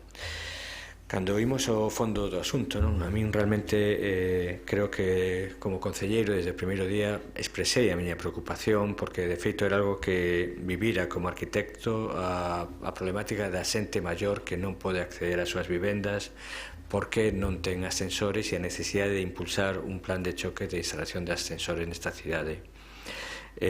O ano pasado anunciouse a contratación dos estudios de detalle para o ARI de Vite nas 5 ámbitos dos 5 edificios existentes. Pedíronse os orzamentos o ano pasado, o que sí podo decir é que a tramitación nesta casa moitas veces non é a que nos gustaría e que aquilo que pensamos que teria que estar resolto o ano pasado, pois chegamos a final de ano sin poder encargar. Si se fixeron os levantamentos topográficos de todo o ámbito dos cinco ámbitos, das 5 tipoloxías, pero ata que se habilitou o orzamento este ano non se puido contratar definitivamente esos 5 estudios de detalle para cada unha das tipoloxías. A nosa petición aos equipos é que traballen o máis rápido posible. Somos conscientes dese retraso que por funcionamento da casa realmente non pudemos levar adiante. Son tempos que a veces aún lle crean unha sensación de impotencia por non ser capaz de resolvelo, pero na actualidade están os 5 e igual que decía no caso de Pontepedriña que tiñamos xa unha proposta inicial para enseñarlle aos veciños, neste caso estamos un poquinho máis atrasados, pero esperamos que podamos ter a primeira proposta para finais de maio e poder iniciar a tramitación no período xuño-xullo para poder habilitar estos estudios de detalle. Sei que chegamos tarde, pero a veces un non é capaz de facer as cousas nos tempos que pensa e este é un desos casos. Seguimos de todas formas con ese compromiso de poder habilitar para todos os veciños que teñen esa necesidade a posibilidade de instalar ascensores. Hai varios destes bloques que non necesitan o estudio de detalle exterior, pero o que si queremos é que o estudio de detalle complemente ese proxecto de reurbanización do cal falaba Teresa Gutiérrez, proxecto de reurbanización que afectaba parcialmente a varias destas rúas, e entendemos que dentro do encargo dos estudios de detalle se propuso que en todo o ámbito de Vite, en todo, non só na área central que había antes, se dé unha solución de accesibilidade. A partir de aí encontraremos un problema de financiación, pero nesas vías estamos traballando e o primeiro, como decimos sempre, é ter un plan que nos permita logo poder conseguir a financiación. Complementariamente, e non só polo tema de Vite, gustaríame decir dúas cousas máis e que realmente me preocupan. Entendemos que a maior problemática para a instalación de ascensores suele ser en función da renta das persoas. Son xente maior con baixos ingresos económicos, e o que xa anunciamos e está en elaboración e próximamente se poderá avanzar no borrador é a ordenanza, as normas para a concesión de axudas á instalación de ascensores para aquelas persoas en función da renta que estaban incluídas na estrategia EDUSI e que a partir de agora poderemos empezar a poñer en marcha. Con estas axudas poderíamos permitir que a xente que non alcance unhos ingresos mínimos poda obter do Concello a financiación para permitir facer esas obras e quedaría gravado, por así decirlo, no registro da propiedade para que en caso de vender esa vivenda ou transmitila a través de herencia retornaría nun prazo de 10 anos ao Concello. Pero entendemos que é unha ferramenta moi útil para permitir que moitos dos bloques que hai xente que non ten capacidade económica poder facilitar esa instalación dos ascensores. Por lo tanto, este goberno está claramente comprometido ca accesibilidade e a partir de aí si me gustaría, por último, expresar a miña preocupación cos fondos para a rehabilitación. Así como este Concello fai unha partida específica este ano de 400.000 euros para a rehabilitación que non existiu en ningún dos últimos anos, por ningún dos gobernos anteriores. O que me preocupa é a deriva do financiamento estatal e autonómico para a subvención de obras de rehabilitación. Pasamos duns fondos no ano 2009 de 1.600 millóns de euros a nivel estatal a 1.100 millóns no ano 2011 e indo disminuindo no goberno do Partido Popular ata os 500 millóns no ano 2016. Na actualidade contamos cun orzamento prorrogado por esos 500 millóns, digo, desde un 2009 con 1.600 millóns a nivel estatal a 500 no ano 2016 e unha rebaixa para o 2017 a 300 millóns. E digo preocupado porque ademais expresei vivino en propias carnes este mércores cando un dos temas que se falou co ministro de Fomento foi precisamente que debíase aumentar a dotación do plan de vivenda porque era unha das cousas que tamén falamos co ministro. Por lo tanto, preocupado pola reducción da aportación do Ministerio de Fomento e preocupado tamén pola falta de aumento de inversión por parte do Goberno da Xunta, que tamén veu disminuindo a súa aportación para os proxectos de rehabilitación. Está moi ben que nos poñamos os proxectos, que facilitemos, que poñamos incluso fondos para que a xente máis desfavorecida poda obter fondos, pero creo que o importante é que todas as administracións colaboremos lealmente e aumentemos a dotación para a rehabilitación dos edificios e cubrir a demanda da accesibilidade das persoas maiores. Gracias, Jorge. Segunda quenda, alguén quere facer uso dela? Votamos a favor. Alguén quere facer uso dela? Agradecer aos grupos, solamente decir que ademais vostede leva un pleno moi sembrado, pensei que me iba a dar datas exactas, non me dixo maio, como aquí nos ten acostumbrados a dicir sempre o mes, supoño que será maio deste ano. Non afonde máis na petición. Non, supoño, non? Dixémolo en maio. Será... Por eso digo. Dixémolo en maio. Entendo que por unanimidade. Unanimidade. Pasaríamos a seguinte, a penúltima moción do PSOE relativa ás diversas necesidades na parroquia de Sabuguei. Paco. Pois grazas, señor alcalde. Pois a Asociación Ruta Xacobea mantivo unha xuntanza co Grupo Municipal Socialista para comunicarlle a necesidade de algunhas actuacións e investimentos na procura da mellora da primeira imaxe que os peregrinos reciben no noso concello, particularmente polo Camiño Francés. A xa veciñanza demanda espazos de descanso e lecer que se poderían executar nalgún dos predios da parcelaria que agora están alugadas a particulares e que en algúns casos, como podemos constatar, non están debidamente cuidadas. Como exemplo, a que se atopa en San Pallo, unha aldea singular na que o Concello ou o Goberno Autonómico poderían desenvolver un área de descanso. Os socialistas estimamos que o feito de que a Sabugueira sexa a principal entrada ao Camiño Francés á cidade debe ser posto en valor destacando o potencial desta parroquia que ten un pazo, unha antiga fábrica de curtidos ou un castro que entendemos que se debería incorporar ao roteiro que foi recentemente aprobado no pleno da Corporación. En relación con esta recuperación do patrimonio, debese destacar que no enclave das Pontes existe un espazo no que os peregrinos se lavaban antes de chegar a Santiago e presentarse ante o apóstolo, polo que entendemos que sería importante recuperar todo ese ámbito e instalar unha placa explicativa do que ali acontecía. Sen dúbida, ademais, un dos principais problemas que ten a veciñanza é o relativo aos suministros tanto de saneamento como de auga, debendo recuperar o acordo asinado co Concello de Boqueixón e que debería terse abordado por fases, máis nestes últimos 6 anos non se avanzou. Por todo iso, polo que propoñemos a seguinte moción, que o Goberno Municipal estude as mellores propostas no texto desta moción relativas á mellora do Camiño Francés e que inciden na primeira imaxe que os peregrinos reciben no noso Concello e que o Goberno Municipal desenvolva as actuacións necesarias para dotar de suministro de auga e saneamento a veciñanza de Sabugueira. Moitas grazas. Gracias, Paco. Oreti. Sí, ben, adianto que o Bloque Nacionalista Galego vai a votar a favor desta moción do Partido Socialista, coa que coincidimos. É evidente que se hai unha materia pendente neste Concello é xustamente as débedas co rural e que aí todo o que se faga pois vai ser pouco e sempre vai a ter apoio deste grupo político.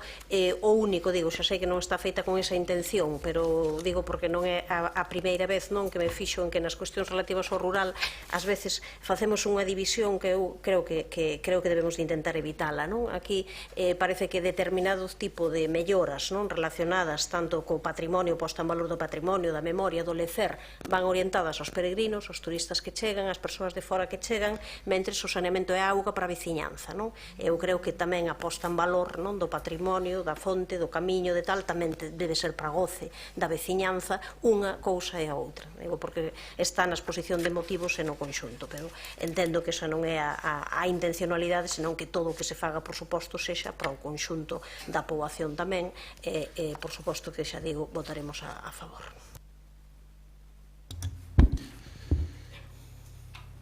Agustín. Sí, boas noites xa.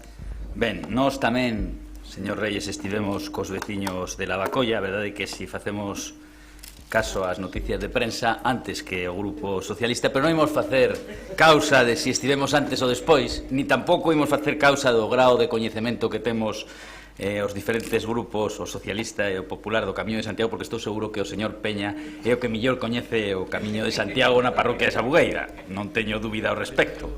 A verdade é que estamos de acordo no fondo e na forma da súa demanda. Nos creemos que podería ter avanzado ao respecto da necesidade de facer unha reflexión non soamente ao respecto do Camiño de Santiago na zona de Sabugueira de Lavacolla, sino no resto dos camiños de Santiago no Concello.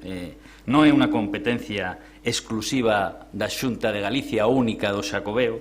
Os camiños son titularidade de diferentes administracións e, sinceramente, creo que deixan moito que desexar en moitos puntos da nosa cidade. O camiño portugués, o camiño francés, o camiño inglés e o resto dos camiños. Ao respecto do tema dos terreos, gustaríame decir algún dato máis. Non é que estean alugados, é que son restos no seu día entregados e asumidos polo Banco de Terras. E constame que existe vontade, o digo tamén para que o goberno que hoxe utilizou moito eso de estamos traballando en ello, que é unha frase, a verdade, que é simpática, pois que teña claro que neste caso debería traballar nelo, porque existe vontade, constame, na Xunta de Galicia para ceder ao Concello eses restos de terreo, posto que non son necesarios para ningún aproveitamento agrícola, e sí que poderían dar lugar a un aproveitamento por parte do Concello para a súa millora. Polo tanto, imos votar favorablemente, por suposto, en relación coas melloras do camiño. Creemos que o Goberno municipal debería reflexionar ao respecto do mantemento permanente dos diferentes camiños. Está ben que o Goberno faga roldas de prensa para manifestar a súa satisfacción ao respecto do récord de turistas, do récord de camiñantes, do récord de peregrinos, pero, sinceramente, volvo a repetir, os camiños en Compostela deixan moitísimo que desexar. Por lo tanto, habería que facer un esforzo e, por suposto, estamos a favor de que o Goberno municipal planifique, programe e execute actuacións de millora dos servizos dos veciños de Sabugueira e, por suposto, do resto dos veciños do noso rural. Por lo tanto, imos votar favorablemente. Gracias, Agustín. Rafael. Boa tarde, boa noite xa a estas horas, compañeiros e compañeiras de corporación. A verdade é que a Sabugueira é unha parroquia ben bonita que coñezo perfectamente, non? De feito, coñezo a tanto que incluso me molestei en ver os programas electorais de quen trouxo aquí hoxe esta moción. Recordei, saquei a de 1999, saquei a de 2003, saquei a de 2007. Algúa sóname tanto que hasta creo que tiven algo que ver na elaboración deses documentos. É simplemente decir que sigo mantendo a folla de ruta deses anos e que intentaremos na medida do posible levar algunha das actuacións pendientes que hai da parroquia. E agora quero facer un par de matices. Con todos os respetos hacia a Asociación de Veciños Ruta Jacobea, que xa é unha asociación de veciños que se chama con nombre dun bar, pois xa, bueno, pois non acaba de convencer. Non te olvides de deixemos, claro, con todos os respetos. Non, si son veciños meus, un vive de meu lado, sei quenes son, non, pero tamén sei que tamén hai outras voces na parroquia que entenden que existen outras prioridades con respecto ás que se lle manifestou, pois, porque de feito Agustín estivo antes que Paco pola parroquia. Entonces, pois, Home, sempre hai que sempre estar, xa che dixo moitas veces que podes vir cando queiras sin problema. Dito isto, agora falando en serio, non? Esta moción centrábase moito nos servicios aos peregrinos. Eu pois creo que é importante, pero sinceramente eu creo que hai outras necesidades e outras prioridades que hai que atender da parroquia. Vou poñer un exemplo. Podestes ver que acabamos de aprobar, para que non... Estos son feitos, non son especulacións. Acabamos de aprobar pois en Xunta de Goberno un proxecto para a construción de unha pista polideportiva na zona de Lavacolla, que vai a estar anexa ao colexio, e que incluso ahora veremos se coa Consellería, pois incluso coa necesidade que hai ali dun patio coberto, pois podemos chegar a un acordo e facer unha pieza ali pois curiosa que permita crear un espacio sociocomunitario para a parroquia e ao mesmo tempo pois dotar ao colexio dunha infraestructura necesaria. Tamén vai dotado pois un parque e unha área recreativa infantil aos aledaños do centro sociocultural, e que está presentado para o plan da Diputación deste ano. O que é totalmente impresentable é que durante todos os anos que gobernastes non forades capaces de ni de facer unha pista polideportiva nin de facer un parque infantil. Entón, a partir de aí empezaremos polo básico, empezaremos por abaixo, e logo pois seguramente iremos chegando pois a algunhas outras demandas que aparecen aí, como pode ser o abastecemento e o saneamento, do cal o concelleiro tamén carece. A ver se vades pensar que teño o saneamento na casa, é dicir, tamén carezo de saneamento e abastecemento, pero tamén creo que este é un tema estrutural e que afecta a unha inmensa maioría do rural, que está orzamentado en varios millóns de euros, e que esperemos pois que o día de mañán pois tamén dende aquí poidamos apostar ou poidamos ir a buscar investimentos que nos permitan facer estas actuacións que son, digamos, de grandísimo calado, de grandísima envergadura. Ahora centrarémonos pois en pequenas ampliacións de abastecemento e saneamento que sexan viables económicamente. Por non falar do gran regalo, non, que nos deixou porque outro día paroume pola calle o que foi alcalde de Santiago, Xosé Sánchez Bugallo, para berrarme por como estaba a carretera do aeroporto, e dixenlle, hai que telos, non? Porque eu creo que unha das grandes débedas que existe, non, ou unha das grandes aberracións que se fixeron foi que transferir a carretera do aeroporto sin que se fixera a urbanización pertinente tanto de San Marcos, con todo o que pasou en San Marcos, non? Que salvo pois unha medida concreta que se fixo ali, pois era unha zona hipermega sensible, como por toda a urbanización de toda a parroquia de Lavacolla, non? Que non sei, pero creo que a Asociación de Veciños comentou que existen problemas serios de seguridade viaria no entorno da carretera. A miña pregunta é, canto agora esa carretera é de titularidade municipal? Acabamos de facer un investimento importante, só se taparon pois uns tramos dos que estaban mal. Eu pregúntome canto costa ou canto nos costará a todos os compostelanos facer unha urbanización integral da zona de San Marcos e da zona da carretera que vai dar o acceso ao aeroporto, non? Porque aquí moito estamos falando dos peregrinos e resulta que nunca se houve unha preocupación pola seguridade viaria ou pola integridade das persoas, neste caso desas dúas parroquias que están vinculadas á carretera general, e o que me di é que se non me daban el puente de non sei que, ou non me daban el túnel. Bueno, pois explica yo ti aos veciños e seguramente entendas agora porque che faltaron os votos que che faltaron, non? Eso non é unha contestación digna que se debe de dar, non? Por eso me parece, pois neste caso, e hasta non lle dou ao PP que tivo 4 anos, que diste, bueno, pois as cousas levan tempo, pero a quen tivo 20, non? Que nin tan sequera poidera executar na parroquia un parque infantil e unha área recreativa infantil, pois non sei, non me sentou de todo non me sentou de todo tal. Aún así vamos a votar favorablemente e intentarei facer o que poida hasta o final de mandato, e incluso pois co tema do Bantegal estamos xa avanzando. De feito, para min a prioridade absoluta é que nos poideran ceder terreno para que se poidera construir un cementerio, que eu creo que é prioridade absoluta, e máis incluso poder permutar para o día de mañán facer un campo da festa. En todo caso son pequenas digamos, xestións que se van a acabar facendo. En todo caso, espero chegar ao final de legislatura non só na parroquia, pero neste caso estáse falando de Sabugueira con un nivel de execución e con unhas actuacións moi razonables e moi superiores ao que se viña facendo hasta ahora. Máis nada e moitas gracias. Gracias, Rafael. Paco. Pois moitas grazas. O primeiro, grazas a todos os grupos polo seu apoio aos veciños da Sabugueira, non a nosa moción, senón aos veciños da Sabugueira. Facer solamente algunhas puntualizacións. Comentaba Goretti o tema de que, efectivamente, claro que todas as melloras que propoñamos que teñen que ver co camiño francés e, polo tanto, que poden significar un impacto cultural e de coñecemento, os pelegríns que chegan tamén, obviamente, van quedar para o lecer dos veciños e das veciñas da Sabugueira. Pero si é certo que esa é unha das demandas que che fan particularmente moitas todas do rural. Imos aproveitar toda esa riada de xente que ven polos camiños de Santiago, pero que acaban na almendra, que acaban na cidade e que non se aproveita todo o que temos no rural do Concello para ofertales. Por iso o plantexamos desa maneira, porque foi petición non directa deles. Non? E con respecto ao Partido Popular, pois tres cuestións solamente. A primeira, efectivamente, o temos falado moitas veces aquí no pleno, que de todos os tramos do Camiño de Santiago, os peores neste momento son as entradas, pero de todos os camiños de Santiago, as entradas á nosa cidade. A verdade é que eu penso que é lamentable que neste momento a referencia dos mellores tramos do Camiño de Santiago sexa Navarra.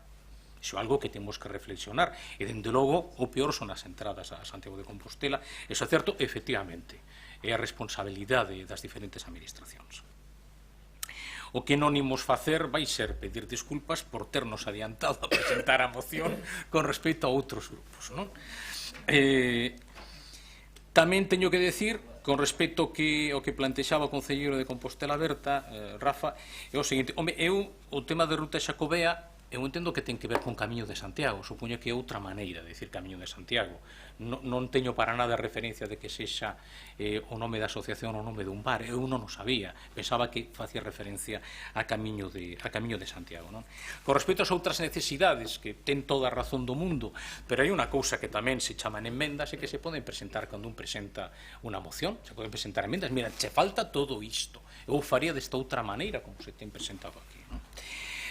Con respecto a o que non fixo os diferentes gobernos dos que aquí hai partidos presentes e representantes agora, pois si é certo, o que pasa é que se agora comenzáramos a falar no caso concreto de todo o que fixeron os gobernos progresistas precedidos por alcaldes socialistas nesta cidade, o certo é que xa a estas horas da noite pasaríamos das 12 da noite, que se di que cando ten que rematar o pleno. Entón, precisamente para non incurrir nunha irregularidade, pois o deixamos para outro pleno se queren, sen ningún problema. Non?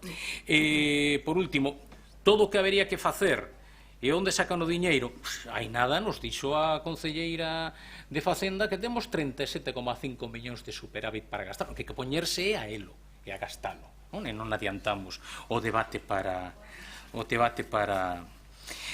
a conta xeral. E, por último, con respecto a que si molestou máis ou menos a literatura da nosa moción, bueno, eu penso unha cousa, é que, se non lembro mal, aínda non está establecida a censura con respecto ás mocións e proposicións que presentamos os diferentes plenos. E todavía non existe ninguna normativa que diga que antes de poder presentar unha moción ao pleno ou unha proposición temos que presentar ya os concelleiros do ramo do grupo de goberno para que nos dian o visto bo ou para que cambiemos a literalidade do que poñemos ou non. Por lo tanto, mentres non exista na normativa esa censura, nos imos seguir presentando os textos como mellor pensamos que defenden os intereses dos veciños e das veciñas. Por lo demais, reitero o noso agradecemento ao apoio dos tres grupos, o apoio aos veciños e veciñas da Sabugueira. Moitas grazas. Gracias, Paco. Alguén quere engadir algo? Sí, bueno, simplemente, como falamos de herdanzas, estamos rematando o pleno, herdanza do goberno bipartito, as herdanzas.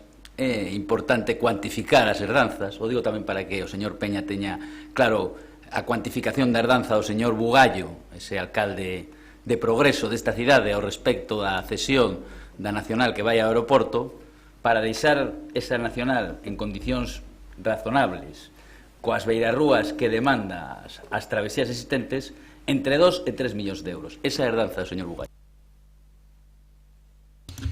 Alguén quere engadir algo? No. Entendo que é por unanimidade. Unanimidade. Vale. Pasaríamos á última moción, que do Partido Popular sobre a inserción laboral de persoas con discapacidade intelectual na oferta municipal de emprego público.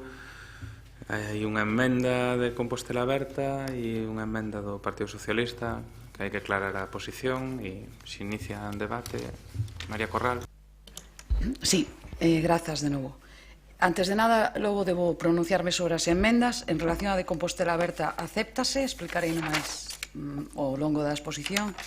En relación a do PSDG, lamento non poder aceptala, pero non é unha cuestión de vontade, que se solicita o cumprimento dunha legislación que non está vixente. A Lei 3092 foi derogada pola Lei 30/2015. O desexo de conseguir unha vida plena a través da realización persoal é común a todas as persoas con independencia de calquer outra consideración. En esa viaxe, o acceso a un posto de traballo constitúe unha prioridade vital, emocional e social.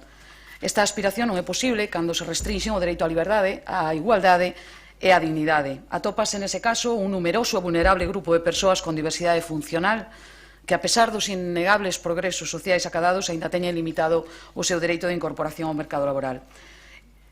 Existen, por tanto, moitos atrancos que dificultan a integración social que preconiza o dereito constitucional para as persoas con diversidade funcional e cuxa responsabilidade lle corresponde, en primeiro lugar, aos poderes públicos, promovendo accións e políticas que eliminen as barreiras que dificulten ou impiden aqueles atrancos. Se as persoas con diversidade funcional constituen aínda un colectivo marxinado no ámbito laboral, as persoas con diversidade funcional intelectual padecen unha dificultade engadida para a súa integración derivada das súas particularidades no funcionamento intelectual que raramente atopa un apoio específico na súa formación nin algún outro apoio extraordinario que precisarían. Hai escasos meses, a Xunta de Galicia deu a coñecer a adopción dunha medida laboral dirixida a persoas con diversidade funcional intelectual, creación de prazas na oferta de emprego deste ano reservadas para este colectivo, seguindo o disposto no Real Decreto Legislativo 5/2015 do 30 de outubro, polo que se aproba o texto refundido da Lei do Estatuto Básico do Empregado Público. E de conformidade tamén cun convenio asinado con representantes de Daun, Galicia e Fadenga para facilitar a inserción laboral na Administración Autonómica. O Real Decreto establece que se reservará un cupo non inferior ao 7% das vacantes para ser cubertas entre persoas con diversidade funcional. A reserva deste mínimo realizarase de xeito que polo menos o 2% sexa cuberto por persoas con diversidade funcional intelectual. Na oferta de emprego de Santiago, do Concello, para este ano, seguindo o recollido no texto refundido do Estatuto Básico do Empregado Público, contémplase a reserva dunha única praza para persoas con diversidade funcional, con carácter xeral e sen determinar ningún tipo. Ademais, no caso de convocatorias realizadas para persoas con diversidade funcional intelectual, tamén se fai preciso unha adaptación específica do temario e das probas de acceso. Esta iniciativa do Grupo Municipal Popular foi compartida nestes días con Daun Compostela porque supón un apoio máis na reivindicación que veñen sostendo e atrevíme a mostrala xa como un compromiso non deste grupo, senón do Concello, a sabendas de que compartiríamos o sentir. En efecto, a concelleira señora Rozas e eu tivemos algunha conversa anterior a este pleno con ocasión da moción e xa me falou do contido da emenda na que propuxo a conveniencia de que o estudo da RPT que nos solicitábamos originalmente fose sustituído polo estudo dos postos de traballo incluídos nas ofertas de emprego. Tendo en conta que esta modificación evitaría tamén unha carga de traballo para o Departamento de Persoal e resultaría, en todo caso, operativa para o que pretendemos, estamos absolutamente de acordo. Conversamos tamén sobre o segundo punto da moción que se refire ás listas de sustitución, entendendo incluídas nestas aquelas que se elaboren para a contratación temporal e outras con independencia da súa denominación.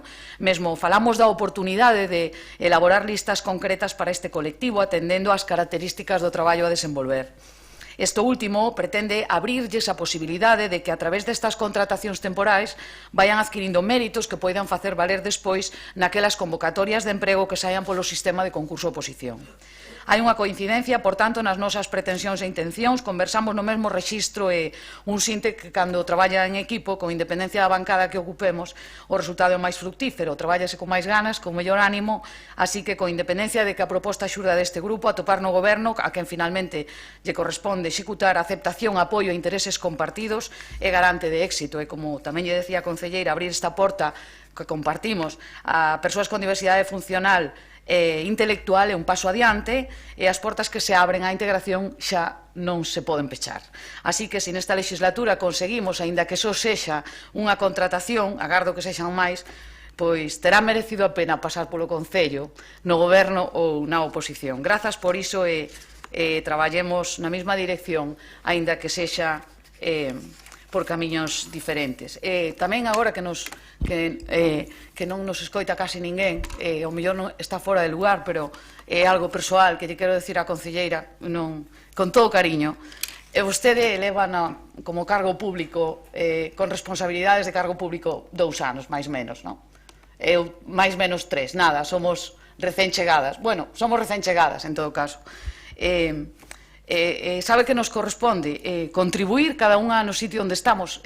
Creo que se dentro deste rexistro no que falamos estes días, igual, o que nos corresponde seguramente é facer realmente nova política en calquera das bancadas que ocupemos, ir acabando con prácticas absolutamente lamentables, porque cando se fan insinuacións desos de folios, que eu de verdade que como política e como concelleira sinto absolutamente alleas e teño un traxe de neopreno, pero persoalmente non. Despois do Concello da Política hai vida, eu falo de vostede de min, neste caso, creo que temos que contribuir a esa nova política, a eliminar esas prácticas, a facer outras cousas, lonxe de insinuacións que ao final non nos afectan, poden ser danosas, e vostede o atoparemos en Santiago. Quero que nos miremos polos éxitos e os celebremos xuntas. Mais nada, grazas. Gracias, María. Rubén, a túa que...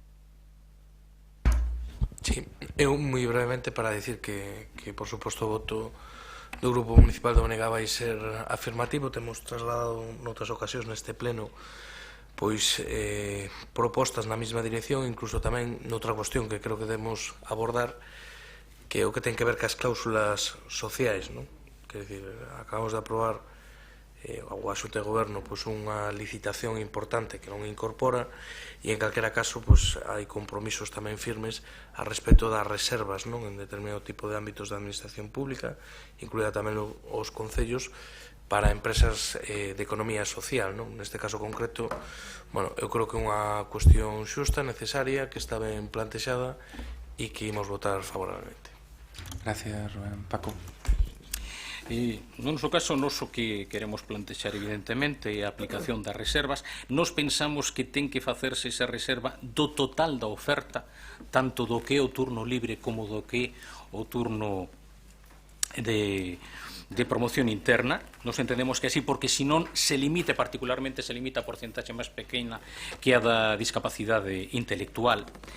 Quero dicir que o incremento do 5% ou 7% se tivo dado xa en OPEs, aínda que estaba vixente o 5%, se tivo dado en OPEs da Administración Xeral, dado 2009, 2010 e 2011, o 28 de febrero, por lo tanto, ese 7% se incorpora porque así se fixo por gobernos presididos por un presidente socialista, neste caso José Luis Rodríguez Zapatero.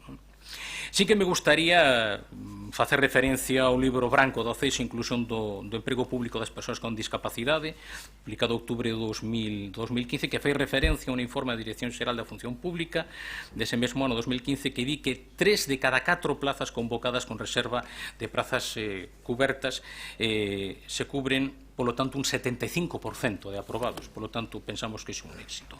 Teño que dicirlle a concelleira do Partido Popular que ten razón, pero ten razón en parte. É dicir, o que aconteceu efectivamente é que a Lei de Réxime Xurídico das Administracións Públicas foi modificada neste caso por a Lei de 2015, entón ten vostede razón, non é o artigo 71 bis, pero é o artigo 69. É o artigo 69, que é a Declaración Responsable de Comunicación, que di prácticamente o mesmo. Por lo tanto, lle dou a razón vostede unha primeira nunha parte, pero non na outra. É dicir, se pode aceptar a emenda en base ao artigo 69 da Lei do 2015, cousa que se pode facer porque estamos in voce. Se vostede non quere facelo, eu entendo perfectamente, non o faga. Mais nada, moitas gracias. María. Boa noite a todos. De forma moi breve, adianto que votaremos a favor da moción presentada polo Partido Popular, porque tamén nese sentido estamos a traballar nesa liña por parte do Concello, non pola parte do traballo de facilitar as contratacións para as persoas con diversidade funcional. Nese sentido, mantivemos varias reunións no 2016 traballamos e revisamos a oferta de emprego de 2016, en este caso con Fadenga, para revisar os postos de traballo que estaban nesa oferta, se eran o xeto de poder ser ocupados por persoas con discapacidade intelectual, non había ningún tipo de posto de traballo que se podea cubrir na oferta do 2016 nese sentido, e aínda mantivemos recentemente o pasado 3 de abril unha reunión de novo con Fadenga para continuar traballando nese sentido. Tamén por parte do Departamento de Benestar Social, de Políticas Sociais, realizouse este ano un convenio de formación de centros de traballo co IES das Fontiñas e o ciclo medio de xestión administrativa que permitiu que por primeira vez unha persoa con síndrome de Down realizara as prácticas no Departamento de Políticas Sociais. Sobre o último comentario, non eran insinuacións, pero non paga pena a estas horas abrir ese debate nunha moción que compartimos, que temos unha lilla de traballo en común e que é unha boa proposta para a nosa cidade e para o Concello de Santiago, así que, votaremos a favor. Gracias. Sí, María. En relación á aclaración do señor Reyes, claro, é o artigo 69 de outra lei e fala da declaración responsable. En todos os procesos selectivos se presenta unha declaración responsable cando te inscribes e aportas a documentación acreditativa.